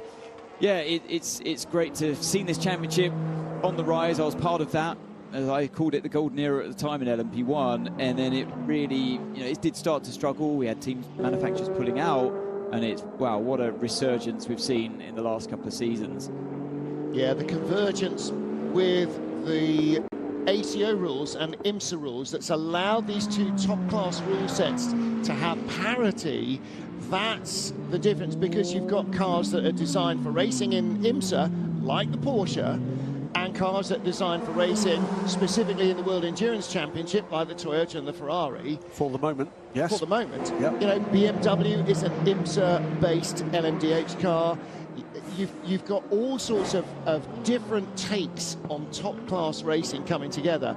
And you're right, you can look at any other classic era, LMP1, GT1, Group C would be the absolute classic because of so many customer cars, you know, Ford versus Ferrari and so on in the 60s.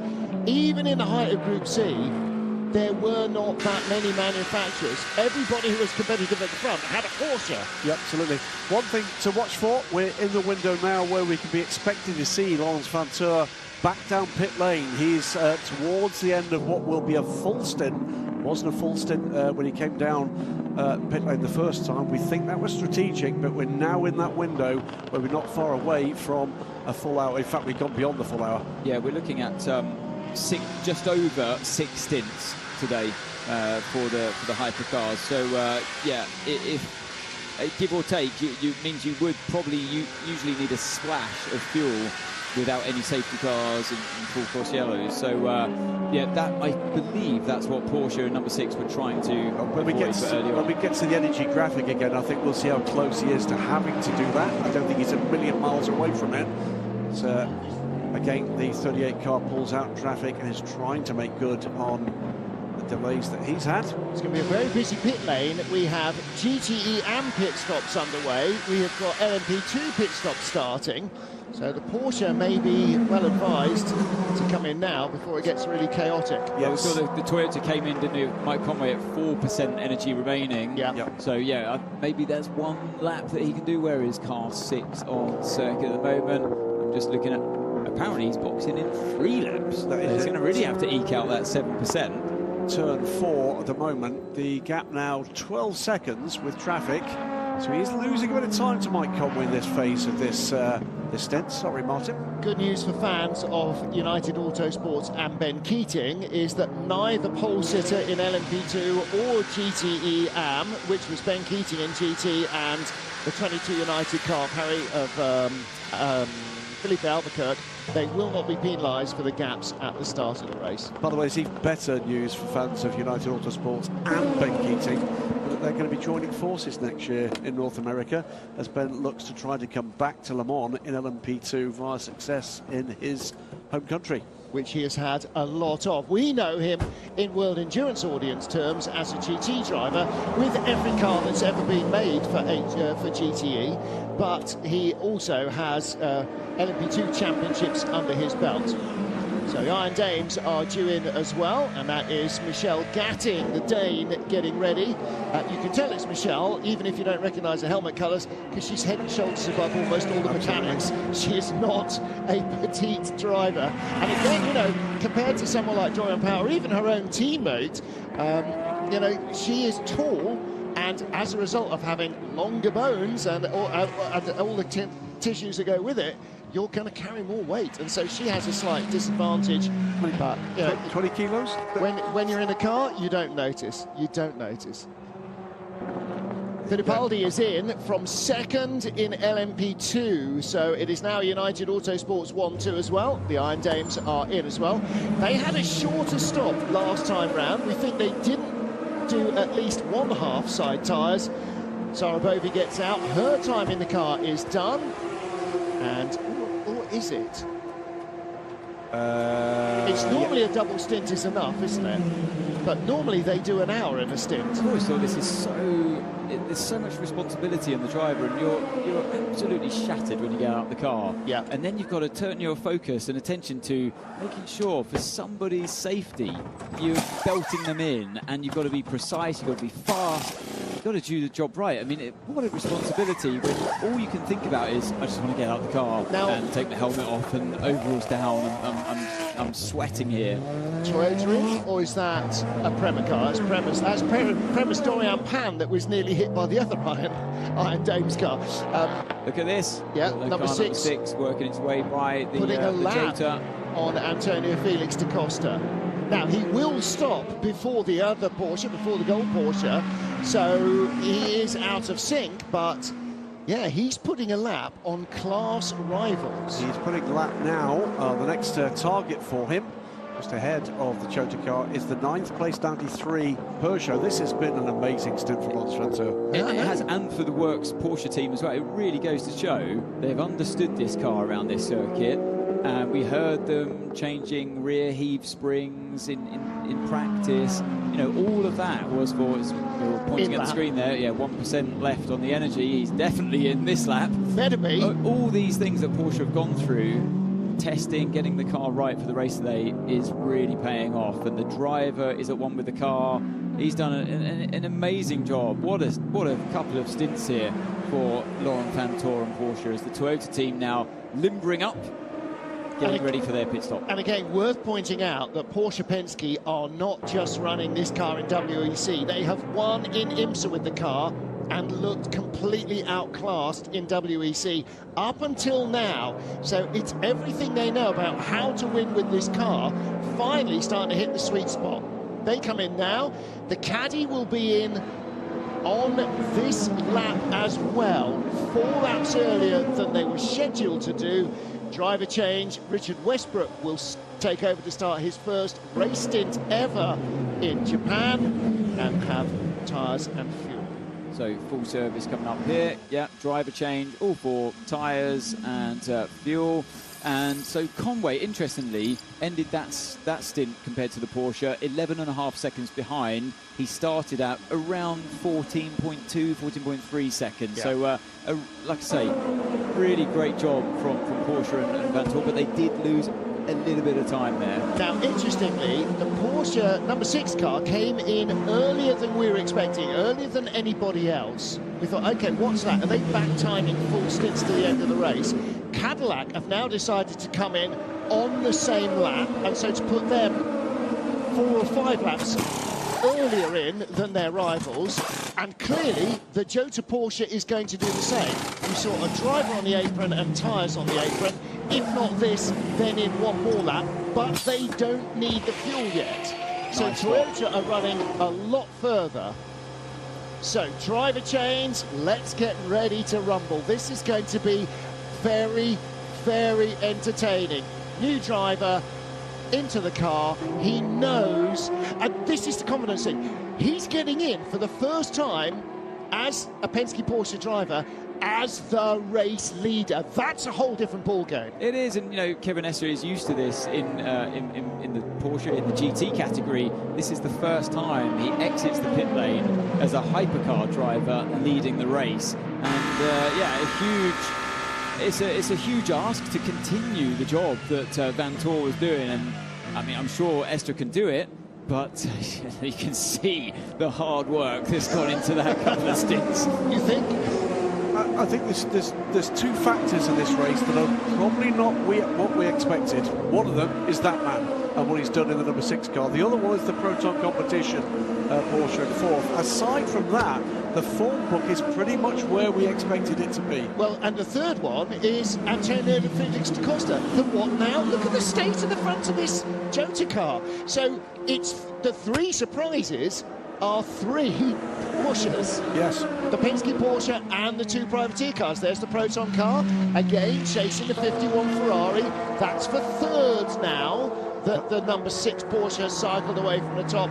It's a Toyota 1-2, and then the Ferrari and the Proton at it for 3rd. Yeah, it's still a 2nd. The gap, it was closed to just about a 2nd. It's been holding around 1.1, 1.2 through traffic. James Collado to Harry Tinknell. This is now the battle for 3rd place, albeit the cars in this battle do owe us a pit stop pretty soon. I think the problem that Tinknell faces here is that every time he gets close to the Ferrari, they don't quite have the straight line speed to do anything into turn 1. That seems to be where the Ferrari's strength is. Just at the 99 Proton competition garage, and Jimmy Bruni is suited and booted and ready to go. Excellent, thank you very much for that. Driver door opens. Out gets Alex Lynn, in gets Richard Westbrook. Has never in his life raced in Japan, which seems unlikely for a man who spent so much time in sports car racing, but that's the way it comes. Was supposed to come at the end of lap 71, Alex Lynn apparently was enjoying it so much that he decided to come in a lap later. Obviously a little bit of miscommunication there, but he's in anyway. And again, a little earlier than we were expecting.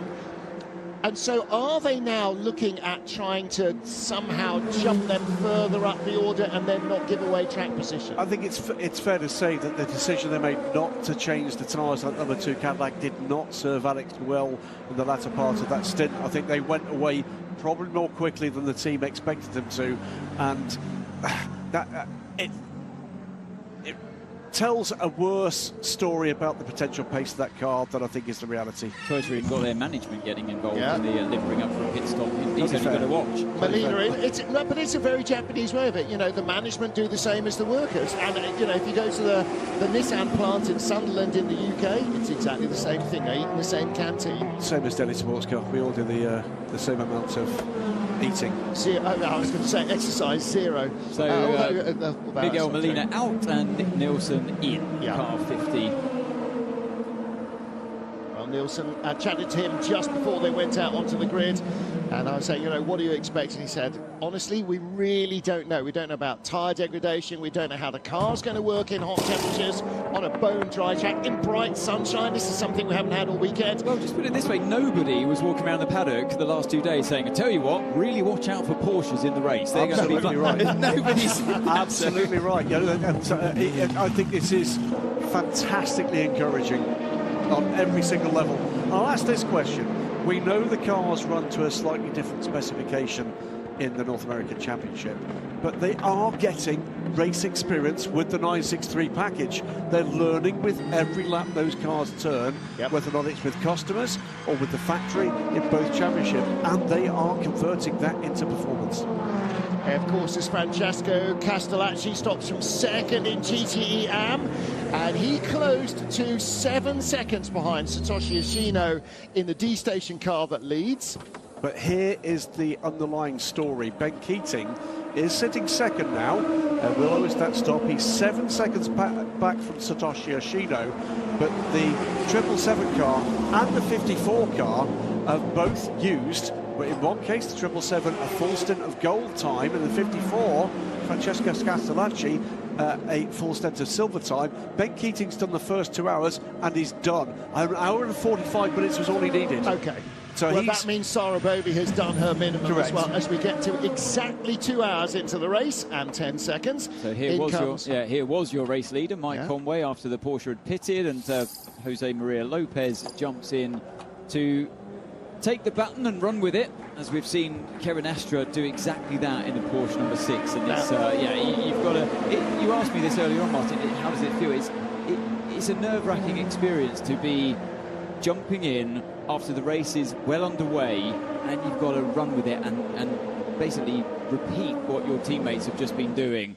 And you feel that pressure at this point. You jump in and you don't really know how the car feels. You've got an understanding from practice, but in the race it's a very different story sometimes with the marbles that are down on the track and stuff. So we see 51 in as well. They're about to do exactly the same thing with Antonio Giovinazzi about to jump in after James Collado. So a job well done by Collado. He's got a bit of cramp going on there, actually. Yeah, he really has, hasn't he? Either that or he's it's eased out. Yeah, cramp. Yeah, it's just you're in that position for 2 hours, cramped like a prawn in the seat, and he's hot as well, don't forget. So the cramp starts to kick in, and especially the left leg, because that's the one that's doing all the heavyweight leg press, 100-kilo presses on the brake pedal. The throttle pedal is a whole different amount of sensitivity, but the brake pedal is all about brute force to get that retardation. So that's why it's his left leg that's cramping up, not his right. And they're all in a fight with this team here, with Jimmy Bruni at Proton.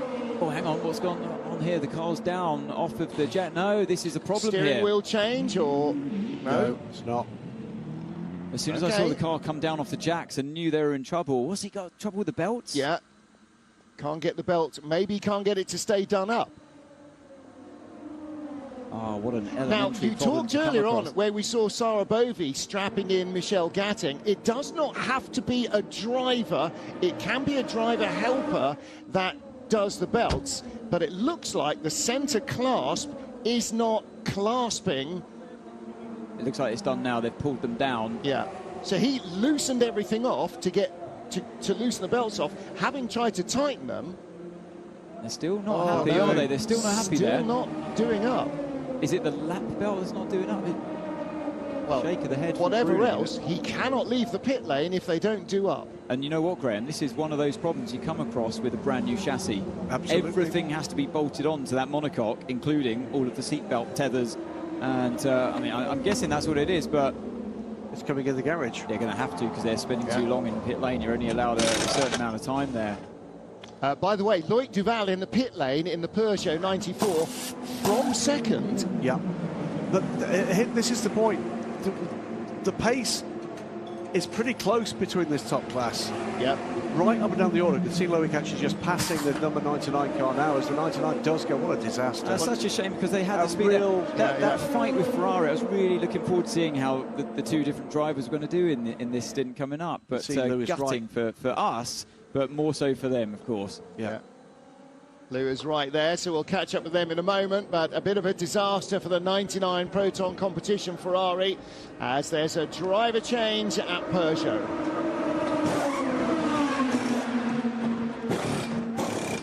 Both Peugeots are in. We saw 94 come in. This is 93 as well. So Loic Duval and Mikkel Jensen, they've both done 2 hours. The race is dividing up very nicely. 2 hour double stint, 2 hour double stint, 2 hours to the checkered flag. The only thing that's a fly in the ointment for Toyota number 7 is that they have already made a stop and a driver change, and the number 8 car has not yet made a second stop. And that means that they'll be 1 or 2 or possibly 3 laps shorter worth of fuel on their final stop, which will be worth seconds on the track. So there's going to be a splash of fuel coming here as we watch the depressing scenes in the Proton garage there. Really such a shame for them as Bruni's still out of the car. But yeah, so this race I believe is going to come down to you're going to need a splash at some point. So you either get that earlier pit stop done earlier on in the race, like you foreshorten it, like we saw with the lead Porsche's. Car 8 now is in the pits, but car 8 I believe they're elongating this. Yeah, they're saving fuel. Yeah, so they're trying to get rid of that splash at the end by going longer each time. But at the end of this, at the 2-hour mark, almost none of the hypercars had made their second stop. So they've done 2 hours on 2 stops, which means there is no splash. But what 8 is doing is in the final fuel stop, they will have fewer laps to go, so we'll have to put in less fuel and we'll save time. Or any fuel. So they're just going to, basically you've got like 6 stints and a little bit. So Porsche got rid of their little bit at the start by stopping earlier. But there isn't a little bit because they've done 2 hours and 5 minutes on 2 tanks of fuel, which means you don't need a splash at the end of 6 hours because 2 tanks gets you 2 hours, 4 tanks gets you 4 hours. Exactly, because now they've all reset. Because Porsche did what they did earlier on and Cadillac have done it now, they've all copied. But Toyota Car 8 are going longer each stint, so they're going slightly slower because of it on track. But you're saving fuel to save you time in that splash at the end of the race. So 2 very different approaches to a problem of just having to put a little bit of extra fuel in the car because it doesn't quite tie in. Yeah. And that safety car would have helped, of course, as well. Yeah. Remove some of that them splash. a little bit. Yeah. So 99, is it? Suddenly Jimmy Bruni was electrified and back in the car. Yeah, we fix it. Great, get in. Lou will go and ask what it was. We will find out. But the number 6 Penske Porsche is back in front. Toyota 2nd and 3rd. This number 8 car comes out of the pit lane. How under challenge from Antonio Giovinazzi is Ryo Hirakawa? Answer, not really at all. Loic Duval has handed over to... who's in 94? No, Loic Duval is still in 94. Apparently. So according to our timing screens, Loic Duval is driving Peugeot number 94. According to our eyes, Loic Duval is resting in a chair in the garage. Man of many talents. You can't be in 2 places in one time unless you're Loic Duval. Autonomous racing. Incident involving car 57, Scott Huffaker, and car 60, Matteo Grissoni at turn 6 under investigation. Grissoni lost something like 20 seconds but it looks like he was put aside. Quite a lot of pulling on the straight. Copy that, mate. We're checking. I don't see anything at the moment, but we'll get back to you. It's a casual straight on this circuit. At some point, it dips down towards the pit wall, and I've experienced exactly the same thing here. So it's not damage to the car. It can sometimes be the wind direction as well. You pick it up often just on that main straight. Let's hear from Harry Tinknell.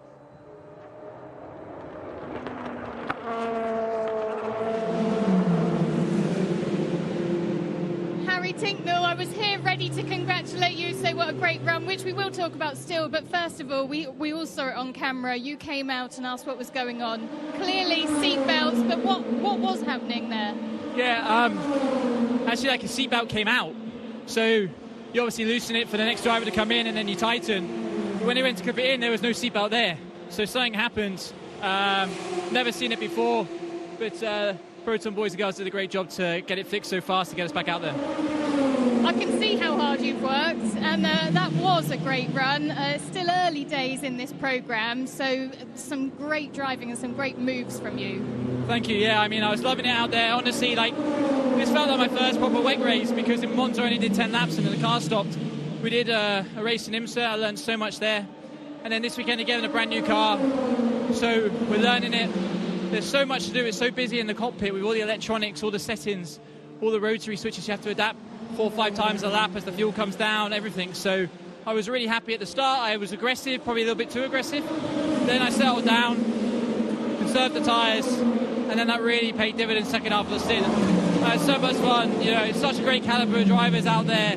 You know, racing against Ferrari, Jota, yeah, Peugeot, making some great moves. It was hard. They wouldn't let me through easy, but loved every second of it. Gutted what's happened now, but we'll fight to the end. And for us, it's really about the last 2 or 3 races of the year and trying to fight for positions there. So I'm so happy that we're fighting in the top 4 with this race. Well done. Thank you.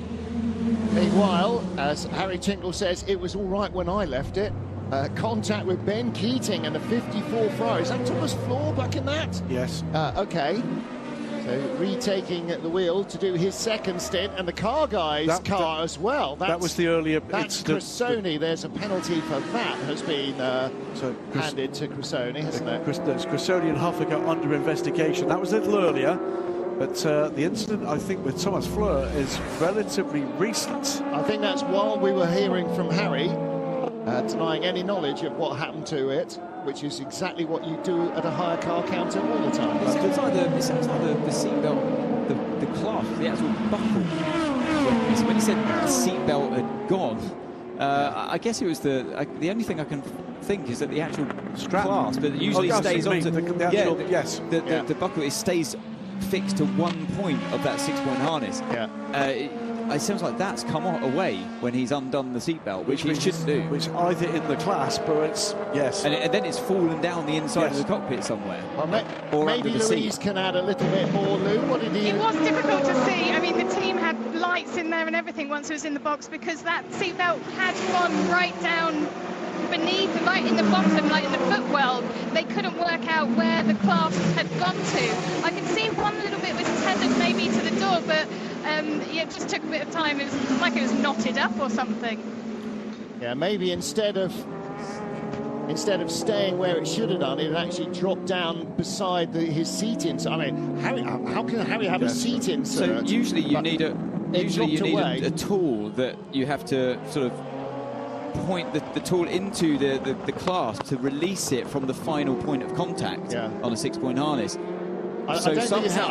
I think maybe one of the lap belts or something had dropped down and had slipped under the seat, and they're trying to reach around under the driver and couldn't get it. I mean, it can't have come unbolted from the car. No, but she was saying it went inside the cockpit, down in the footwell, and they were looking for it down in the footwell, which I can't believe that couldn't have happened to the actual the mountings of the seatbelt would not have come loose. No, because Harry would have felt that as he was driving. He would have been thrown around like a rag doll.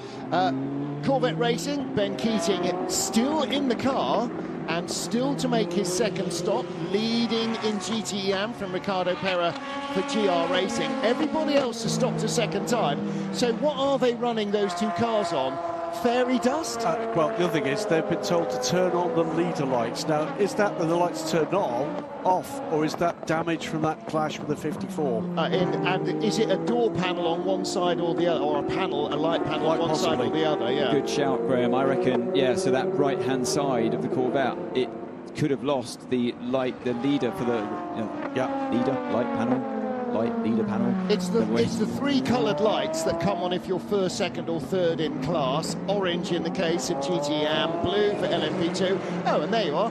They should have 1 and 2 on. Well, they would have done when they came in. Freddie Lubin and Ollie Jarvis come in 12 seconds apart on the road, 22 ahead of 23.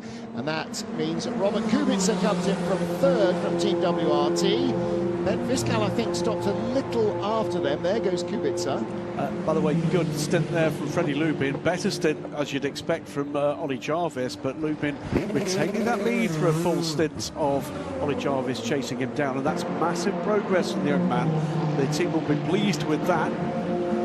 Corvette telling us, Ryan Smith, and I think this is flagrant lying, 8 more laps.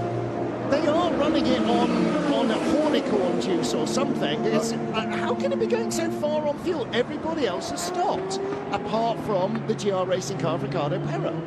Well, we do say we've got renewable fuel in there, but not quite like that. Yes, it's not a magic bucket, is it? Or the magic porridge bowl full. Well, that can only be Ben Keating in fuel-saving mode. You don't often see say that you've got a gentleman driver, however good, that would be doing fuel saving of that order. What a remarkable campaign it's been. I know, it's astonishing. But he has fought equal on pace with all the drivers around him and has still managed to save 10 laps of fuel in 2 stints. Well, okay, let's look at where we are at the moment. There are 2 cars in GTEM that have not had their second stop. The second one is the Jar Racing car. But here's the point. Ben Keating's a minute 14 seconds ahead of that car, and their silver drivers aboard it. So that's a sign of the kind of progress that's been made. And yet again, Corvette Racing, and with Ben at the wheel, have been able to employ proper professional level strategy into the mix here. And what it's done at the moment is destroy the field. Because Ben is like Sarabovius, we've seen so often, is a proper pro-level driver, despite the fact that he's ranked as a bronze because of what he does in real life, which is run a gazillion car dealerships. I haven't checked today how many there are. So 28. Okay, you're sure that's this week's total? I interviewed him yesterday. Because every time I pump for a number, he updates it. I'm told the only way of getting Ben Keating out of the car is they tell him there's a potential customer on the phone. Here's the for now the lead battle in LMP2 with the Vector Sport Gabri Aubry at the wheel and Charles Milesi in the Alpine 36. Now see, I could easily see these 2 guys potentially being, I mean, they're very likely to be against each other in hypercar. If Gabri Aubry doesn't get any sausage drive, I could easily see Alpine picking up the phone and going, how do you fancy coming back and driving in hypercar with an Alpine hypercar? Because they'll have 2 to run next year. Yeah, I think Gabby's shown himself in good light this year in LMP2, and you know, all these drivers using LMP2 now in this World Endurance Championship. They're not going to be here for the full WEC season next year, but they will be at Le Mans, of course. They're using it as a stepping stone and a spotlight. They're in the spotlight for hypercar teams watching. Let's listen to Alpine now. Low fuel after braking. Copy. Stay out. +1 lap. Confirm.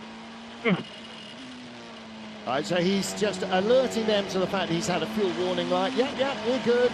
Stay out. 1 more lap to go. So, and that's it. You've got really good communication between the driver and the team. Okay, I've got a light up. Yep, we know you have. You're fine. It's a short lap here, shorter than any other lap in the calendar. So if it was Spa, come on in. Obviously, that was the previous lap, but he's coming. Felipe Albuquerque, personally, has been summoned to the race director immediately, and Ben Keating summoned at the end of his stint. Now, we were told there would be no further action with regard to how they paced the field. They were told in the starting drivers briefing to keep the gaps to a minimum class to class. So I imagine that Eduardo is going to sit them down with a coffee and say, gentlemen, when I say to a minimum, I don't mean a minimum of 100 metres. Well, that's maybe a good call that it could be to do with the starting positions. But what else have they both done? Well, but here's the thing. Ben Keating, we know there's an investigation with a 54. That is on the table. Felipe Albuquerque's not been in the car for 40 minutes. No, it is about. Freddie Lupin's just finished a stint. But we 10 minutes ago we had no further action for those 2 cars, 22 and 33 at the start. They were the pole sitters in the 2 different classes, LMP2 and GTEM. And I do think Eduardo is going to come in and say, look, I did say in the briefing, keep a nominal gap. But there was there was like 4 or 5 rows of grid potentially between hypercar and LMP2, and similarly back with GTEM. Now, the leaders in those classes want to do it for safety, but the race director doesn't want the entire field strung out over a third of a lap while you're trying to start the race. I thought we had seen no further action. There you go. Which one is that? I'm really appalling at Mario Kart.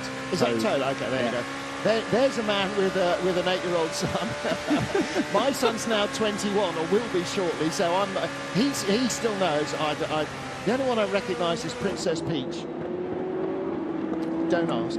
Charles Milesi out of the pit lane, stays in. Fabio Scherer you saw taking over the interior pole car, so he rejoins. Here is the Floyd Van Wall car. Tristan Vautier taking over from Esteban Guerrieri. And those of you who weren't here watching free practice 3, where were you, or qualifying, may not have caught up with the news that ex-Lotus Benetton and Williams team manager Peter Collins is now overseeing operations. He's not engineering the car, he's not managing the strategy, he is looking at the people and how they operate. There have already been changes made within the Floyd Van Wall operation. And he says, actually, I talked to him yesterday, and he said something that I feel is that he thinks there is a lot more potential in the car than they've been able to tap into so far. They know they're about 50 horsepower down, that's just the way it is, but operationally and in terms of getting the most out of what they've got in a package, he believes they've still got quite a long way to go, which is great because actually the car has largely proved reliable, getting to the end of almost all the races. It just needs to be, has it not? Well, getting towards the end of all the races. No, we had the incident for Jacques Villeneuve, if you remember, at Spa. We had the incident for Jacques Villeneuve at Portimao. And we've got an incident at the moment for that car in that they've not changed the driver thing, because that was definitely Tristan Vautier we saw in the garage. Aha. Oh, so the same as the Peugeot 94. Loic Duval has magically changed into Stoffel Van Dorn. So Van Dorn is finally out there. I wondered when Van Dorn was going to get into the car. Current leaders at LMP2 Vector Sports on pit lane. We'll see if this is the end of Gabby Obri's time. You can see on the graphic there, just gone away on the bottom of the screen, last lap around, 3/10 advantage for that of Jose Maria Lopez. He's slowly starting to eat away at that gap. It's come down now to 7.7 seconds. Originally, remember, it was at 14. So riding on board with, momentarily, Jose Maria Lopez in second place, the number 7 Toyota.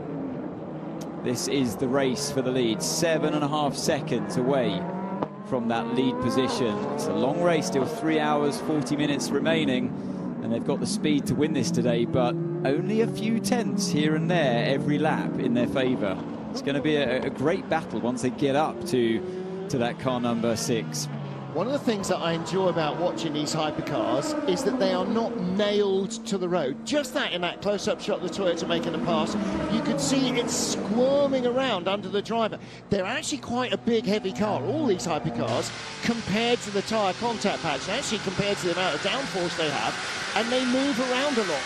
You can see that the driver is working hard at it. You know, an F1 car, we know they're working hard at it. It's a brutal environment. The speed is insane, but they look painted to the road. These things move around. It looks like you're working hard. So the same like with rallying or motorcycle racing, you appreciate it and you look at it and you go, yeah, no, I can't do that. So the drivers are saying that compared to the LMP1 cars, they're physically easier to drive in terms of G-force, because like you said, you know, you've got less downforce now than those days. But they're slightly quicker in a straight line, so they're making their lap time up in a different way. But physically, in terms of wrestling the car, and you know, with the weight of the steering, and they're putting in loads more effort in terms of wrestling the steering left to right all the time and floating the car around. You know, so they're using their energy in a bit of a different way these days. Mentally, very much more draining as well. A bit more like driving in the rain all the time, because the way the car's moving around under you constantly. 1,300 to 1,400 kilos are the cars. They used to be in the 900s. So, you know, they have gone up in weight as well. Like you say, a lot more inertia there. So once they do start sliding, it's hard to kind of stop that slide. And that's the skill for the driver. It's hard to imagine, isn't it, that a current hypercar weighs almost as much as an LMP 900 and an LMP 675 added onto it. You know, it's a huge amount of extra weight for no extra power. So no wonder they move around a lot. Well, Ben Keating still racing out front in GTM on Oofle Dust and Sparkle Horse Poo or something, I don't know. The Iron Dames up to second place. Northwest AMR, you're looking at it there, the 98 car in third. And then D-Station in fourth. So you've got Corvette, Porsche, and then this Aston Martin battle. And that is tightening up and tightening up. Satoshi Yoshino being warned about track limits. And by the way, the number 60 Iron Lynx Porsche, the car that is in 13th place in GTM, the yellow car, Claudio Schiavone, drive-through penalty for clattering the Kessel Racing Ferrari around. I'm just going to very rapidly correct the minimum weight for hypercar is 1030 kilos. Oh, sorry, my mistake. So it's not 900 plus 675, it's 900 plus 500. It goes up and down in terms of the BOP, of course. So Aston Martin action. Yep, that was Daniel Mancinelli just squeezing by Satoshi Yoshino for third in GTEM, the Northwest AMR car. He's taken over from Ian James, who did a double stint at the start. And Ben Keating apparently doesn't need fuel. I don't know if he's got Flintstone-style hole in the floor and he's just pedalling. It's staggered. I don't get it. I don't get it. It's a straight answer. I don't understand how he's managing to do that. No, this must be a mega fuel-saving stint. What I would say is, by the way, the only other car that hadn't yet pitted, which is the GR Racing car, has now made the change to Mike Wainwright, so that car drops down to 9th in class. Ben Keating now leads from Michelle Gatting. That gap, by the way, for the overall lead under 7 seconds. But again, Mike Wainwright went on for like 20 minutes on the same fuel from the start of the race as everybody else has used and somehow stayed out. So that was Ricardo Perez in the car before that stop. It was. We're told, by the way, with thanks to Corvette Racing, they have been told they're going to change that right side door. Was that? And the 33 car will get a 30-second stop-and-go penalty for contact with that silver Ferrari, the 54 So they'll car. come in, they'll do the full service for that car. They will change the door, they will change the driver, and then sit for 30 seconds. Are the leader lights, lights on the door? Yes. Are they? Yeah, they are on the door. Yeah, they've been told they're going to change the door. Sorry, it's a second stop they'll have to do. It's a second stop, which is pretty much a disaster. Information, the pit lane. Information, the pit lane. Car 3333 has a 30-second stop-and-go penalty for causing a collision with car 54 at T10. Car 3333 has a 30 seconds stop-and-go penalty for causing a collision with car 54. Yeah, there was that moment we just saw. I have to say I did see it that way. Yeah, I don't see a reason for it. He knew the car was on the inside there. It wasn't like the Ferrari that moved to the left-hand side as the nose change there for the 35 Alpine. Yeah, Ollie Caldwell stays in. This is an unexpected stop, so they picked up damage. Seen quite a lot of rubber debris around the side of the track. Maybe that's related to that. A lot of brake dust there from that car as they changed the front wheels.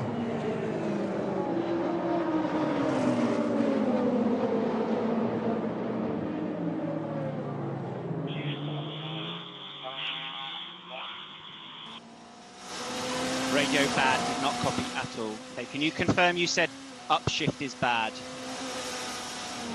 Oh dear, and by the way, Corvette on pit lane now. Now we don't know yet whether or not this is the routine stop or the 30-second stop and go for Ben Keating, but this is going to hurt that run at the front of the field. Well, I imagine Nico Veroni will probably have to do the drive-through or the stop and hold because Ben Keating has done 2 hours 27 minutes of his 1 hour 45.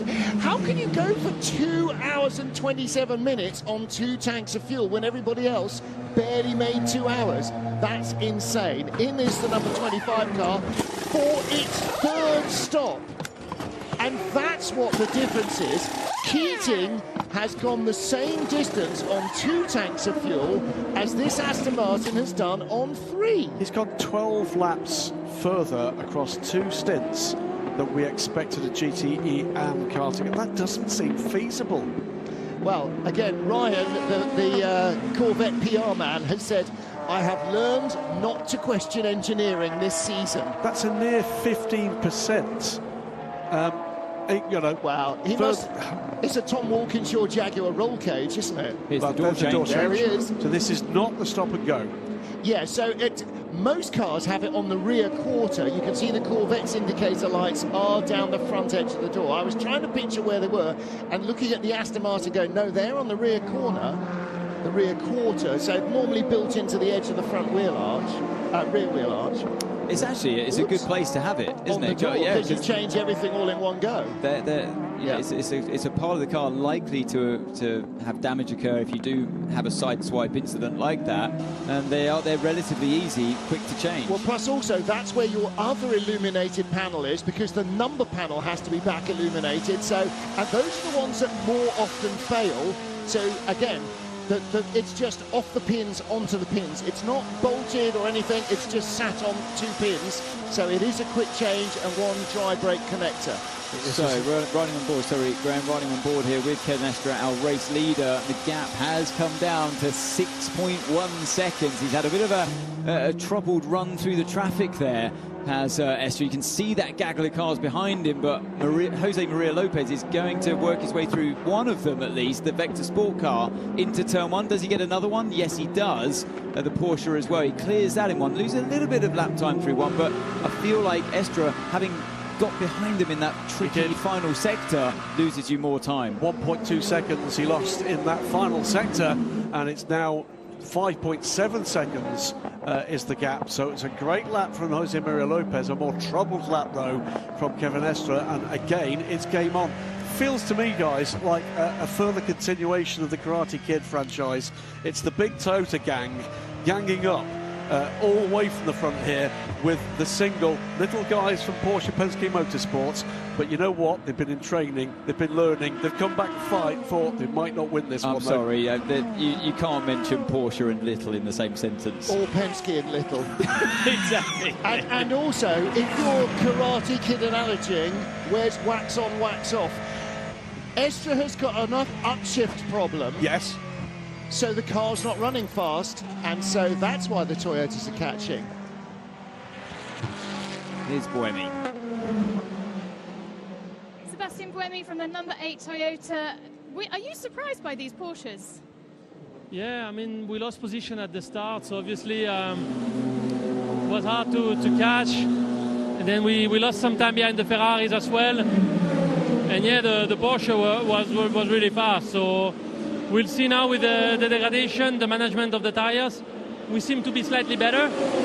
So let's wait and see. So how are you looking at your strategy to play against them? Like, it seems you're going longer stints. Is that helping you? Are you looking to save a splash at the end? What's the game plan? Yeah, so basically at the beginning, I was in traffic, so I decided to save fuel.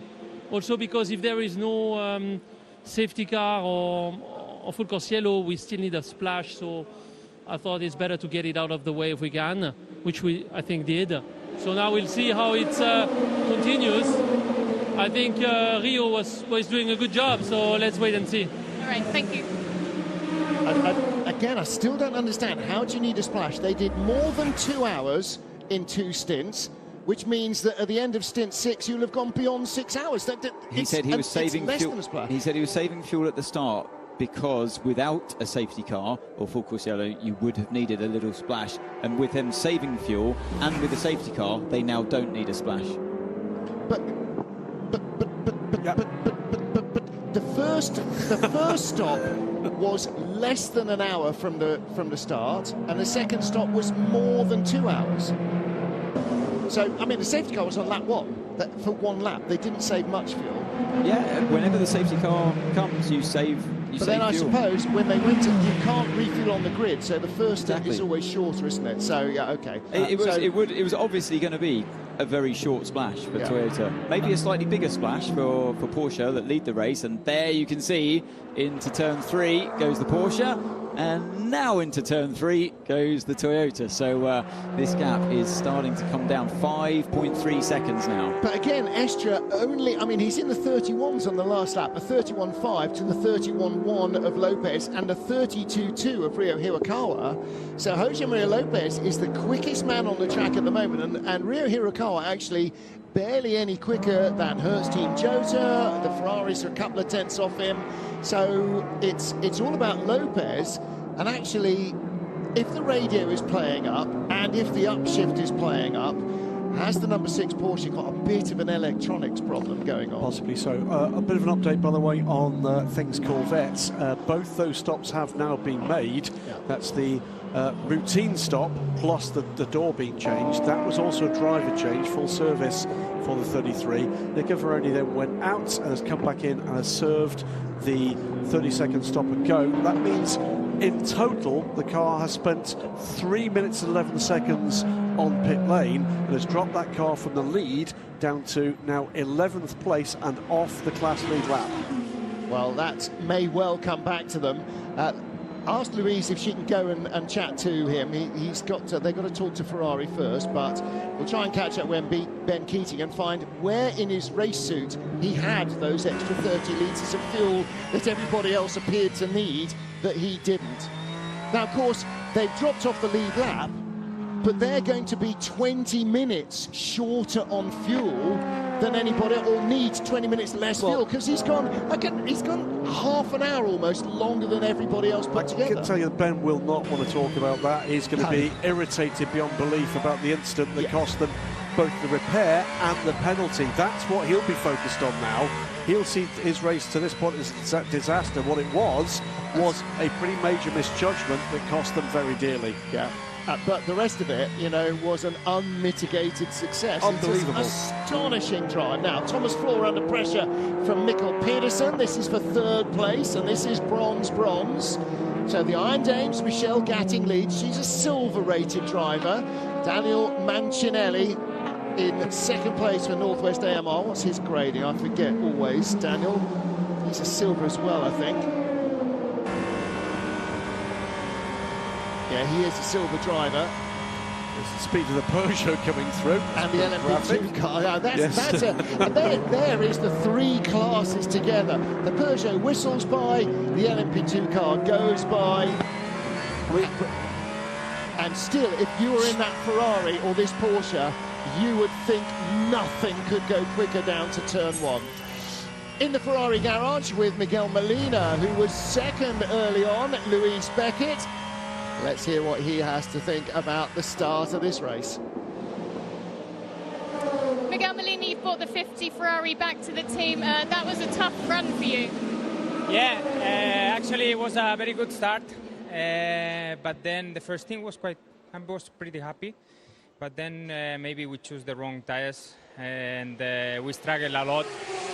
Now Niklas is back with our standard, I think, strategy tires. So let's see.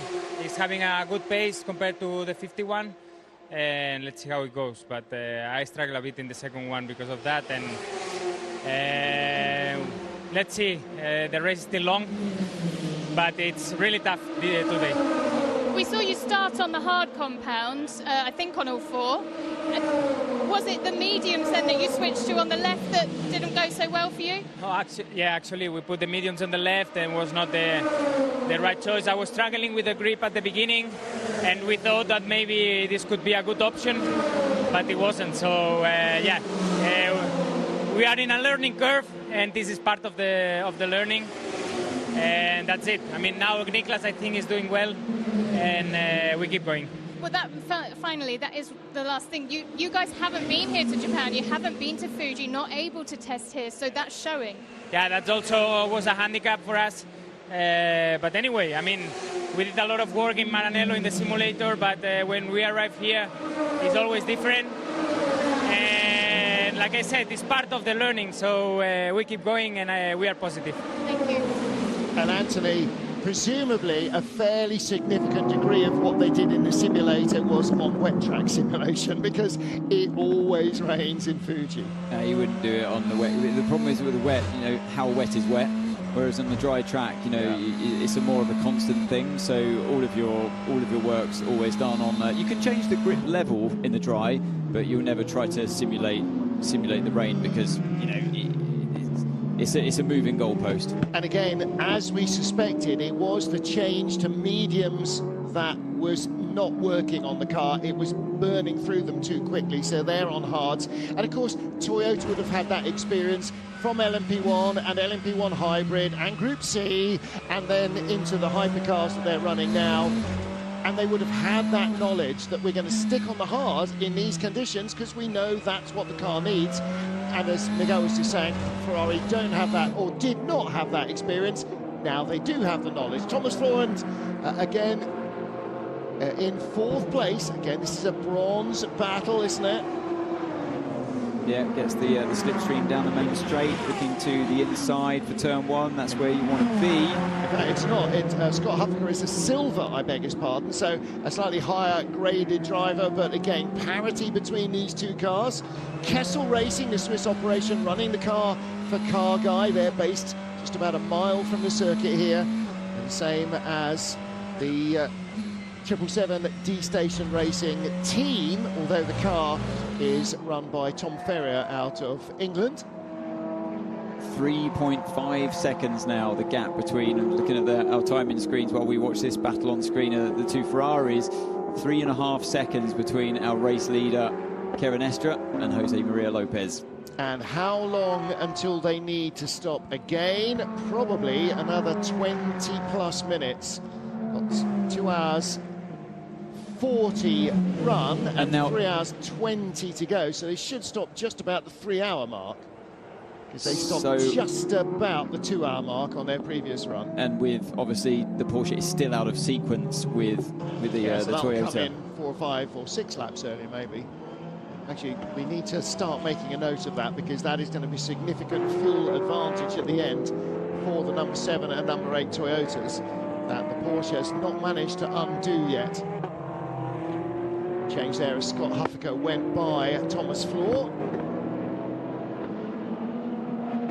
So Huffaker in the Kessel Racing Ferrari, the Car Guy's car, now up to 4th in class.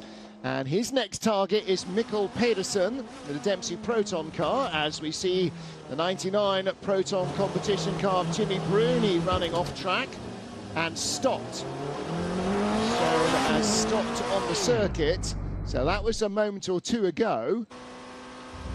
On our gadget, it looks like the GPS is still moving. Clash there between the 5 and the 777 as well, side-by-side contact. Look how That's busy this Bruni was. going off there on the left. That's 5 into 1, not going. There is room at the apex for 1 car, Anthony. Really, in that one clip just then, highlights how difficult it is in sports car racing, modern sports car racing, with 3 categories out there, all fighting for the same piece of circuit. Yeah, you've got to have your eyes everywhere. All at basically the same minimum speed, just arriving there faster and stopping at different rates. So what happened here? Here's Bruni in front now, so he was still running. That was the change between D-Station and the AO car getting by. So Gunnar Jeanette tucking up Satoshi Hoshino, and he's now left Hoshino behind. But I think that must have been a timing glitch, because I don't think that the Proton stopped on circuit. Well, it went so far off, or when it went off on the left, that actually it showed red as stopped, but it wasn't off. It's because it went off at the point at which the sector is measured. Yes. The sector is measured on the braking zone into turn 10. That's the point it went off, and therefore it didn't show start in the next sector. It's lucky he had that room on the left-hand side to make avoiding action. One of the few places there is enough room to really get out of jail free here.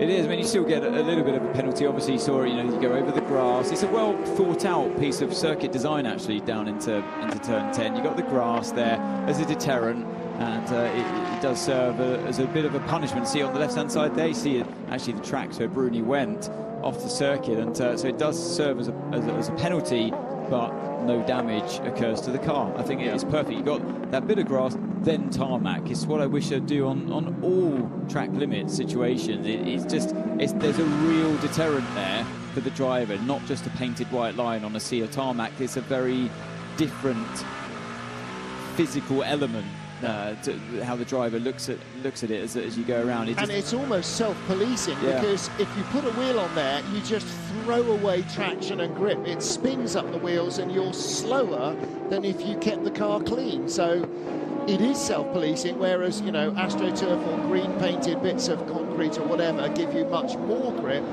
Grass, particularly wet grass, gives you none at all. 2.4 seconds last lap around. You see there 8/10 gained in the favour of Jose Maria Lopez, but now he's got a bit more traffic in through turn 1, stuck behind the Jota number 28 and 2 of the GTE cars as well. He's going to try and overtake here, but he can't. You can't. You're boxed in. Well, now he manages to squeeze through. No, he doesn't. On board with Jose Maria Lopez, closing on Kevin Escher, the race leader in the number 6 Porsche. Escher really under pressure. Kevin, 9 laps to go, and we're sticking to plan. 9 to go, stick to plan. Okay, now the number 6 car stopped early in the first stint and has been doing full stints ever since, but that means he will stop before the Toyotas that are giving chase. It was 2.4 seconds. In that little bit of traffic there for Jose Maria Lopez, 3.5 seconds. Yeah. That's how it fluctuates through the traffic. So this is where it's going to come down, what it's going to come down to once he does it right. He is slightly faster, of course, but only by a few tenths in actual speed of lap time. But in traffic, it ebbs and flows by seconds sometimes. When it comes down to it, he gets behind the number 6 car. I feel like he's going to need, because the speed difference is so close, he's going to need a bit of traffic to help him through. Proton Porsche going back in the garage. Now, don't forget, when Harry Tintle brought the car in and handed over to Jimmy Bruni belts, they wheeled the car back in, fixed the seat belts. I wonder if Jimmy Bruni is now saying the seat belt is loose. We'll find out if Jimmy gets straight out of the car. But doors are open. I'm not so sure. I don't know. I wonder if that was an issue.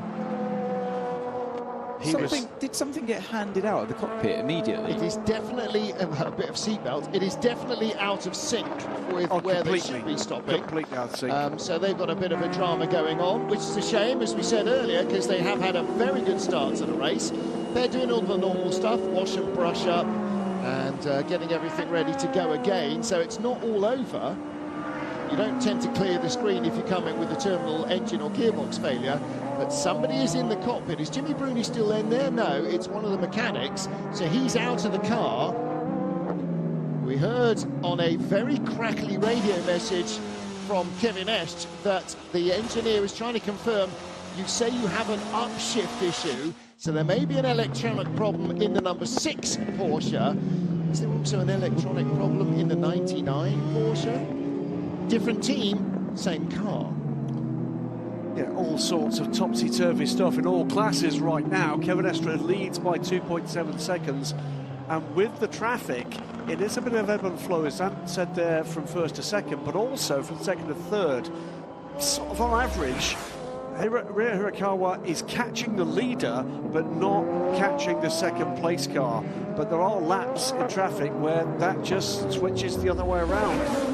21 there, Simon Mann in the AF Corsa Ferrari, taking 9th place in GTM away from GR Racing's black Porsche. That's Mike Wainwright, and here is the Hertz Team Jota car. In fact, here are both Hertz Team Jota cars, and in the 28 car, that is in LMP2. That is Oliver Rasmussen managing not to hit the back of the sister car. Antonio Felix da Costa nerfed the 28 car into a spin earlier in the race. 38 is back up to 7th place with Will Stevens at the wheel. So Yiffy has yet to drive the car. I'm assuming he will do the final element of this. Yeah, Will's pace has been pretty good since getting into this car. Of course, it has lost a lot of time with the issues in the first couple of stints.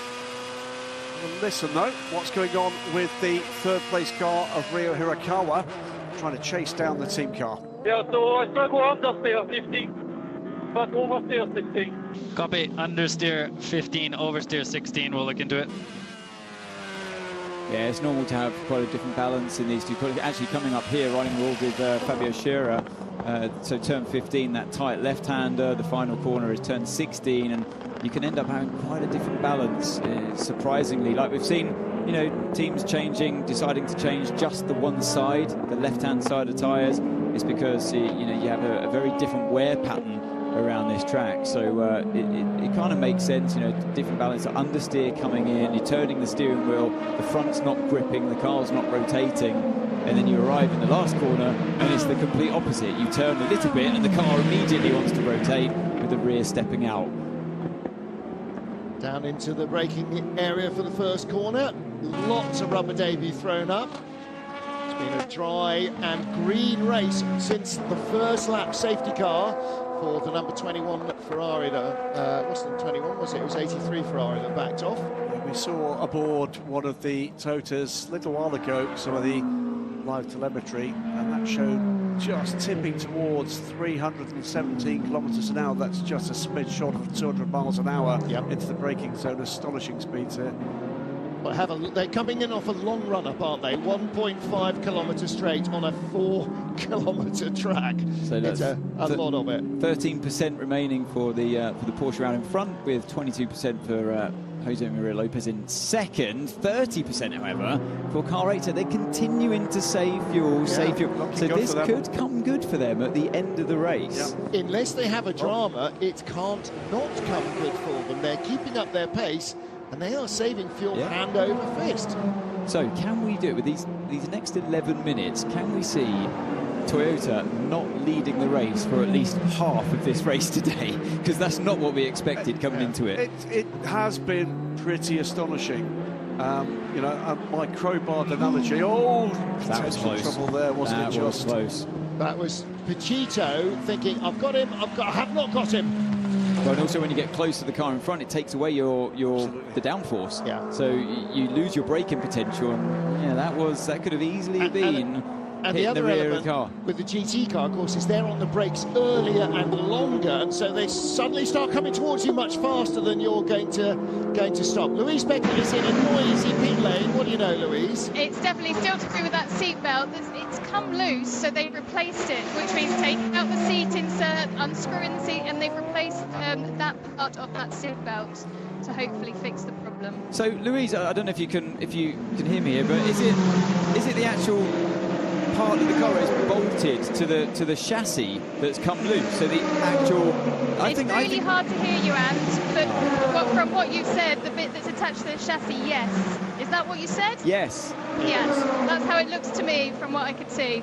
I've never heard of that happening before. How dangerous is that? Your actual seatbelt from the... I couldn't believe that was going to be the case. Well, Jimmy Brindley back out and running now, but has dropped to the back of the LMP2 field. See, that's what I thought. It fits with what I saw. As soon as that car came to the garage and the door opened, I'm sure I saw the lap belt get handed out from the cockpit. Yeah. So that's what I think. At some stage, he's been going into a corner under braking or turning through a corner, and suddenly he's shifted in the seat, because it's not like a car seatbelt where it's sort of done up, or an airplane seatbelt where it's sort of done up. You are nailed, screwed into the seat by these seatbelts, because the cars are so brutal, and if they're not done up, then you flop around in there like a rag doll. So he'd have turned in or hit the brakes and suddenly shifted in the car and gone, emergency, guys, I've got a major problem. Look, motorsport, at times when you see it, TV, it can be made to look reasonably easy. And from the perspective of a driver under those forces, it may be worth just explaining to someone used to even a high-performance road car the difference in terms of the forces being... Well, I mean, yeah, we all know that they're experiencing 4G around this circuit, say at turn 4, turn 5, so 3.5, 4G. So that's 3.5 times your body weight. So whatever you weigh, just times that by 3 or 4, and imagine that pressure being applied on your body laterally in your seat. So yeah, you need the seat to be hugging you from all areas. The seat belts also hold you in place when you're braking, because without them, your bum would basically want to slide forwards in the seat. So you have the crotch straps, you have the lap belts, and then obviously the 2 shoulder straps that we see in the pit stops get attached to the main central buckle, which I thought was the problem, the buckle in the middle coming undone and falling away from the car, but it actually seems to be one of the lap belts which is attached directly to the chassis. Where it's bolted into the chassis. The problem is, you could drive the car with one of those belts undone. The problem is, of course, if you ever had, God forbid, a crash without your seat. There's no way around it. I'm not over-dramatising. You would die. Yep. We would have seen a fatality today if you crashed that car without also, one of your seatbelts connected to the car. And also, so that's why the driver comes immediately into the pits, because they can feel it's loose, and suddenly your own personal safety comes in, and everybody there has done the right job for safety's sake, to repair that loose seatbelt. There are two other factors. The first of which is the reason you're nailed, part of the reason you're nailed to the seat is so that you're not hanging onto the steering wheel, supporting yourself, which puts inputs you don't want into the wheel and the pedals. And the second element is, if you finish the race and they look at your car and your seatbelt isn't attached, you are going to be instantly excluded. Well, we saw this. That is all minor compared to the risk of life. Absolutely. We saw this in Formula E, didn't we, in its first season when they were swapping cars? Yeah. They were jumping from one car to the next, and they were jumping in, and it was all about how fast you could change your driver, and that's where your speed was coming from in the pit stops. Yeah. So drivers were actually I heard stories of drivers getting into the car, leaving the pit box without their seatbelts done up. Yeah.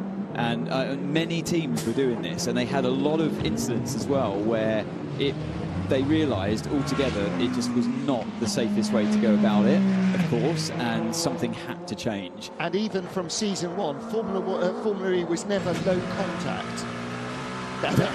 It's never a low contact spot, and they're all on street circuits. You know, runoff area 0. It's one of those parts in the car you cannot afford to mess around with. You know, suspension is one of them, brakes is another, steering. They're all grade A, as the teams will call them, grade A possible elements that can go wrong in the car that would cause catastrophic damage. Seatbelt, of course, is right up there. Michael Dinan, car number 25, that's ORT by TF, the orange Aston Martin, penalised for excessive abuse of track limits now with a drive-through penalty. Actually, after the end of the first couple of hours, suddenly there was a slew of track limit warnings for the new drivers. So the starting drivers managed to keep it clean, but the new guys coming in are just made a bit cavalier. So Michael Dinan's earned them a drive-through. Iron Dames in the pits from the lead in GTM. Michelle Gassing will stay in, but the lead battle, the gap now down from 2.5 to 1.5 seconds. Kevin Est ahead of Jose Maria Lopez. Est with maybe 3 more laps after this, maybe only 2. I think he's down to about 5% energy. Did he go a little bit wide? Yeah, a little lock-up. He left the big black yeah. stripe behind him. He is pushing on. This might even be an in-lap. He might be 2 laps away from the pits. Yeah, we're hearing maybe it is an in-lap. It is and they are coming up behind the Peugeot. Which Peugeot is that? If the 93 car is 9th, it must be that. Can't be Stoffel Van Dorn, who's in 6th, surely. Toyota crew are ready, 94. but again, it is the 94 Peugeot they're closing in on. Wow, in 6th place, they're about to put the 6th place car down after 3 hours. So, look at this. Estra is going to come up against the traffic just where he didn't want to. In sector 3, you're stuck behind these slower cars, and a part of the track is so hard to overtake on. By the time he exits the final corner here, he could have that Toyota very large in his rear mirrors. Yeah. At least the LMP2 car's got relatively decent speed here, but it's the Aston in front that's the problem. Yeah, he's having to follow, and he's desperate to get past into the last corner. Well, Lopez might well lead at the end of this lap anyway. Lopez didn't seem to be closing then at all, bizarrely.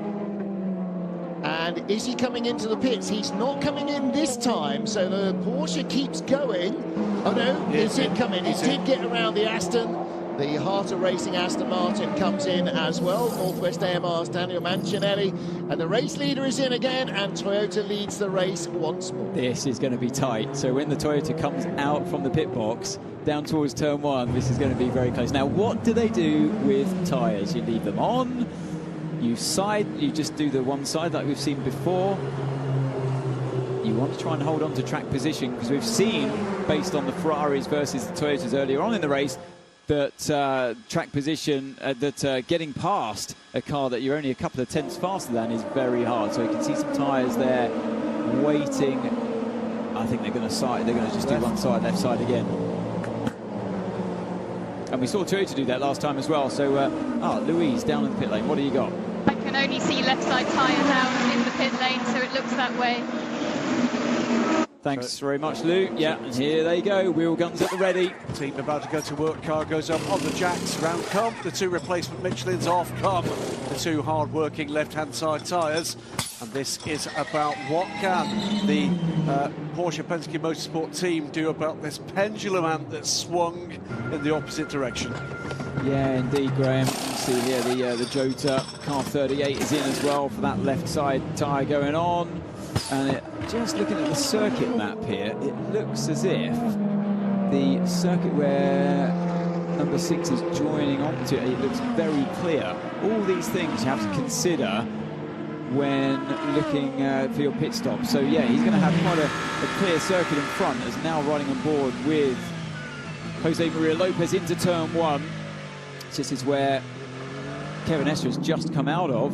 So you almost go a lap down with a pit stop here, and that's just one side of your tyres, don't forget. So it would have been another 10 seconds worth if they'd done or close to maybe 5 seconds or so on the other side. Turn 5 as the number 7 car gets through turn 3. Not a lot between the two of them on track for the lap down, but of course expect the Toyota to be pitting. So Lopez has got more traffic, I'd say, just looking at the circuit map, than that of Estre on his outlap. But getting the tyres up to temperature on that left-hand side, you might be seeing a bit of the overcut happening here. So not the undercut where you get that advantage of a fresh tyre when it's new. You might be seeing, because of that struggle for tyre warm-up, it all comes down to that. How much of a deficit is that? It's just on the one side. Westbrook saying, no, I don't need a. Where is there a problem there? He said, I thought it was I don't need a drink at first. It'll be left side tyres only as well for the Cadillac, we're hearing. And this car has been involved in a bit of a battle with the the two Peugeots. Just seeing, I think I can hear the buzzer going for the pit lane entry warning signal. I think that is, no, I thought it was the Toyota. They've got 3% energy remaining. One more lap for them. They're going to be coming in this lap, this time around. So 7 leads the race. Jose Maria Lopez, 12.2 seconds to the good from Rio Hirakawa in the sister number 8 car. Third, Antonio Giovinazzi. He's a further 53 seconds back though. And then the 6 car on its way out from that pit stop is down in 4th and waiting for the pit stops to shuffle back.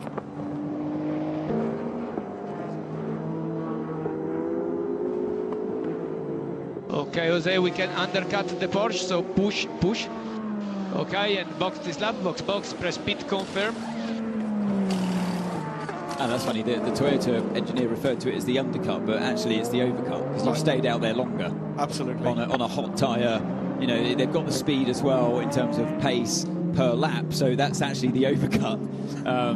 The undercut's when you box earlier and put your tyres on earlier and then come out. You see the big black stripes he left out of the corner there. I can abuse this car as much as I like to try and get them back.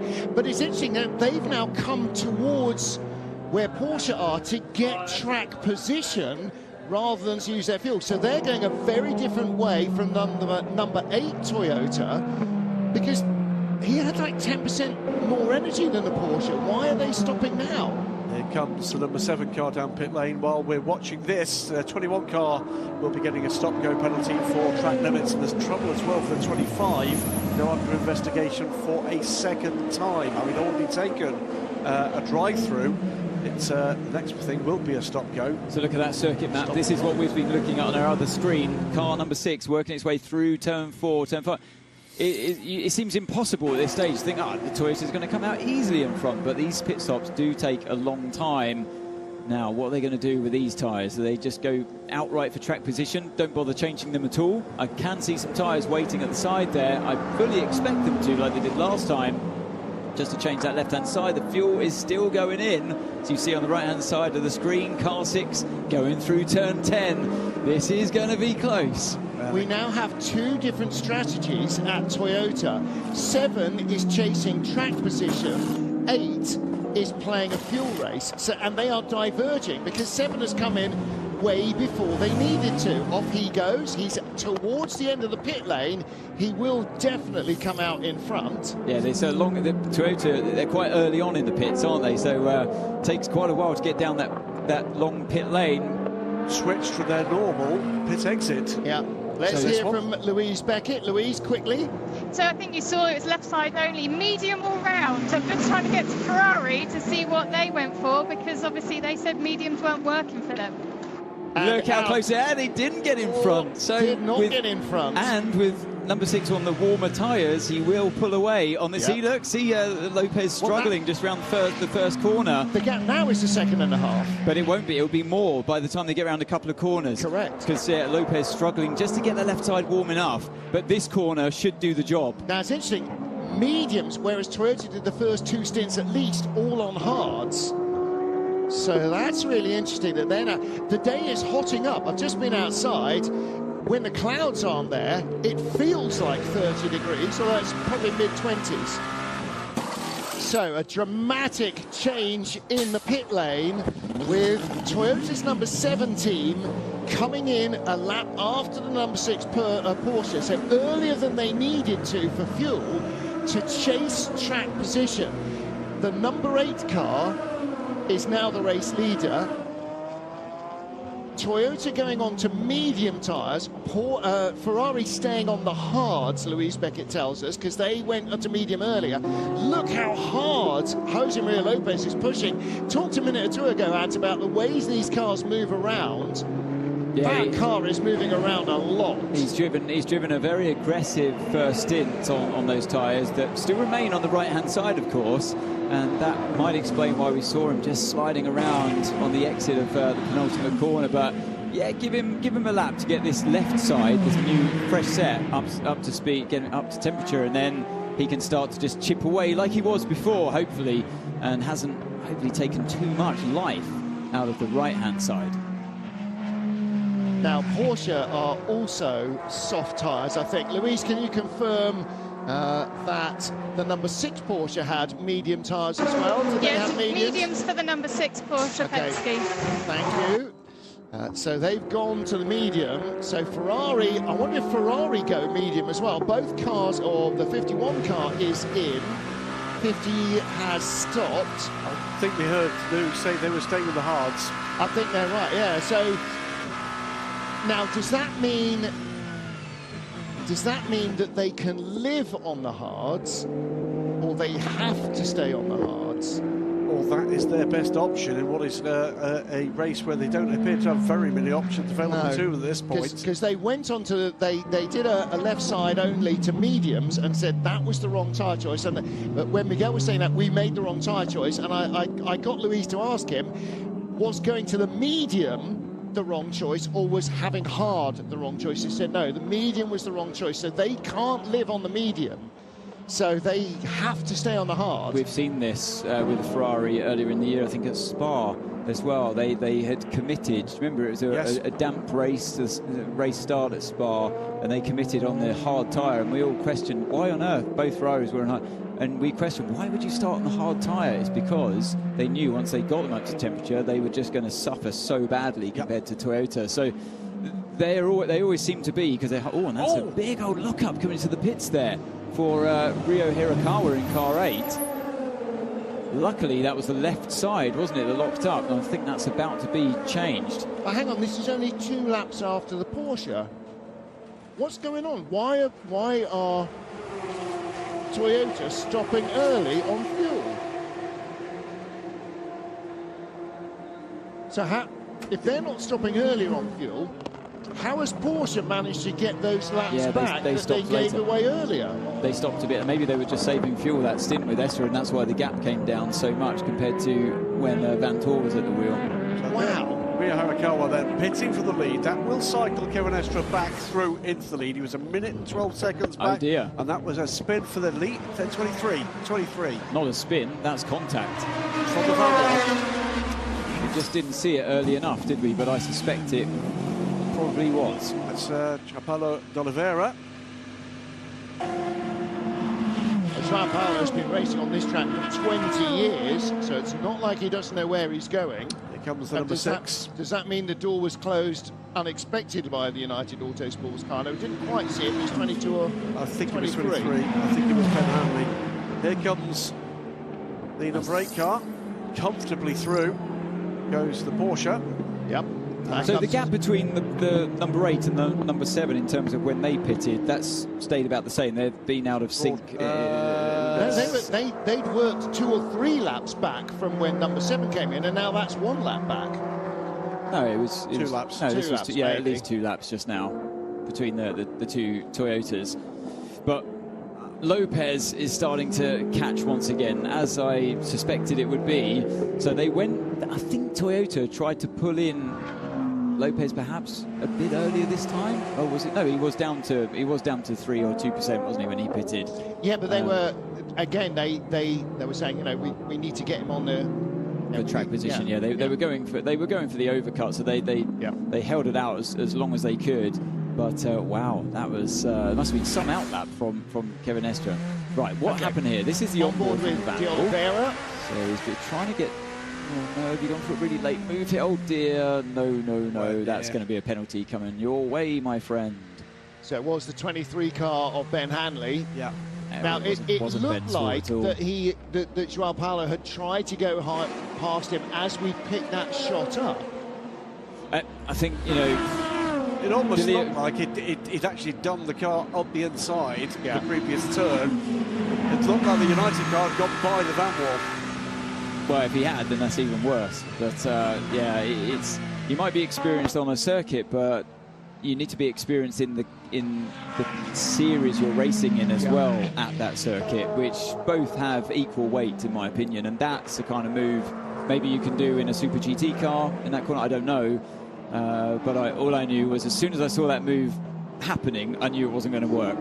Because I know the speed that an LMP2 car can carry into that corner. I know the line for that corner you need to use. And yeah, this is where experience in all senses counts.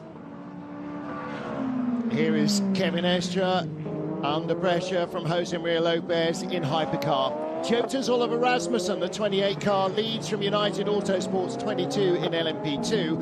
And in GTM, the Iron Dames Porsche leads by 9, make that 8 seconds from the Corvette of Nico Veroni, despite the fact but does owe us a stop. They've all got 3 stops. Remember, one of those stops for the Corvette was the penalty.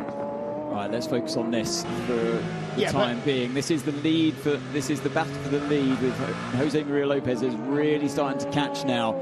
He did his personal best first sector on this lap as they crossed the line. He's now getting close to within striking distance to finally put that car number 7 in the lead of this race. We've gone over halfway of a Toyota not leading this race today. And Andre Lautra showing no nerves there whatsoever. Lawrence Vantor still looking half wiped out, but quite relaxed as they watch their teammate Kevin Estre just in front of Jose Maria Lopez. Right, where is Lopez going to do this move? He's going to need the help of some traffic, I feel.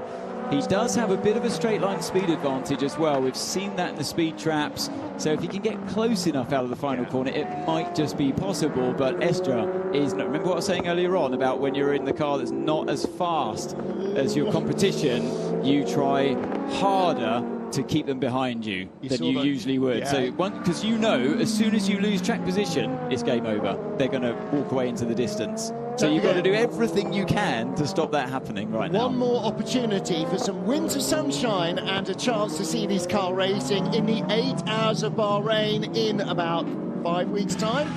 But the ticketing opens for the 6 hours of Spa-Francorchamps next year on the 21st of September. If you've never been to Spa, or if you have, you should come and see these cars. Don't forget, by the time we get to Spa next year, we will have all of these hypercars, plus BMW, plus Alpine, plus Lamborghini.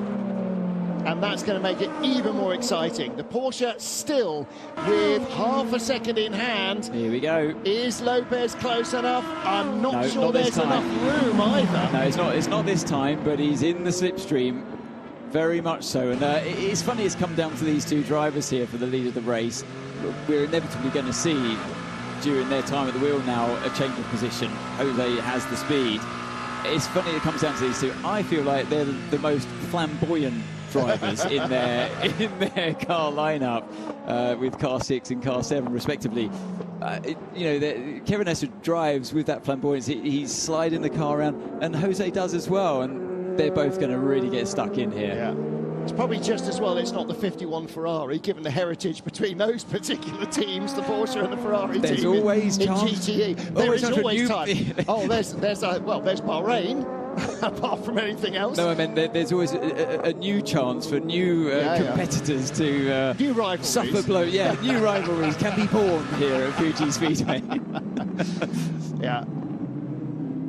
Yeah, so, again, you know, every single move you make in traffic. Well, that's a tough one for Jose. I knew that was really tight there because, again, like with the Van Wall situation in turn 13, the WRT is fast in that corner, and it's an area where I've seen the Toyota struggle. Last lap around, he had a bit of a snap as well, and you go for the move on the inside, and he really needed the compliance there of Ferdinand Habsburg to understand he was there. And the Habsburg knows that he was there and gave him room, but he's not going to roll over and have his tummy tickled by anybody. He's got a race to run. They've got a race to win, that 31 car. The other factor here with this pair getting stuck into this battle is this is allowing Ryo Hirakawa to close the gap. That was 12 seconds. It's now 8.5 to Jose Maria Lopez. So this goes on for very much longer. This is going to be a 3-car train for the lead of this race with about 2.5 hours to go. And with the car 8 expecting less of a splash, if any, at the end of the race. This falls towards the 8 if this continues. Absolutely right, Graham. Well, it is going to continue. There's no question about that, because Lopez isn't going to give it up, and nor is Est. So, yeah, I mean, it all adds little grist to the mill, doesn't it? You see how the Porsche, how low the Porsche is running. Sparky, but also little smoke as the plank bottoms as well there. So it's really interesting. So Esther will know, as I do, watching on, that was a really vital move. You know, real vital move to get in front of the Ferrari, that slower car through this sequence of corners here. Look, because it's a bit of a roadblock momentarily for Lopez, and that compromises line here, and it gives Estra just a little bit of breathing space before the final corner, and he'll be safe once again down the main straight. So all those little moves you make in the car, it's like a high-speed game of chess. You know, right, okay, I've got a car between us after turn 10. That will see me good through the final sector. Now he's looking at the car in front of him. He's got car 23, quite a quick LMP2 car. It's the United Autosports.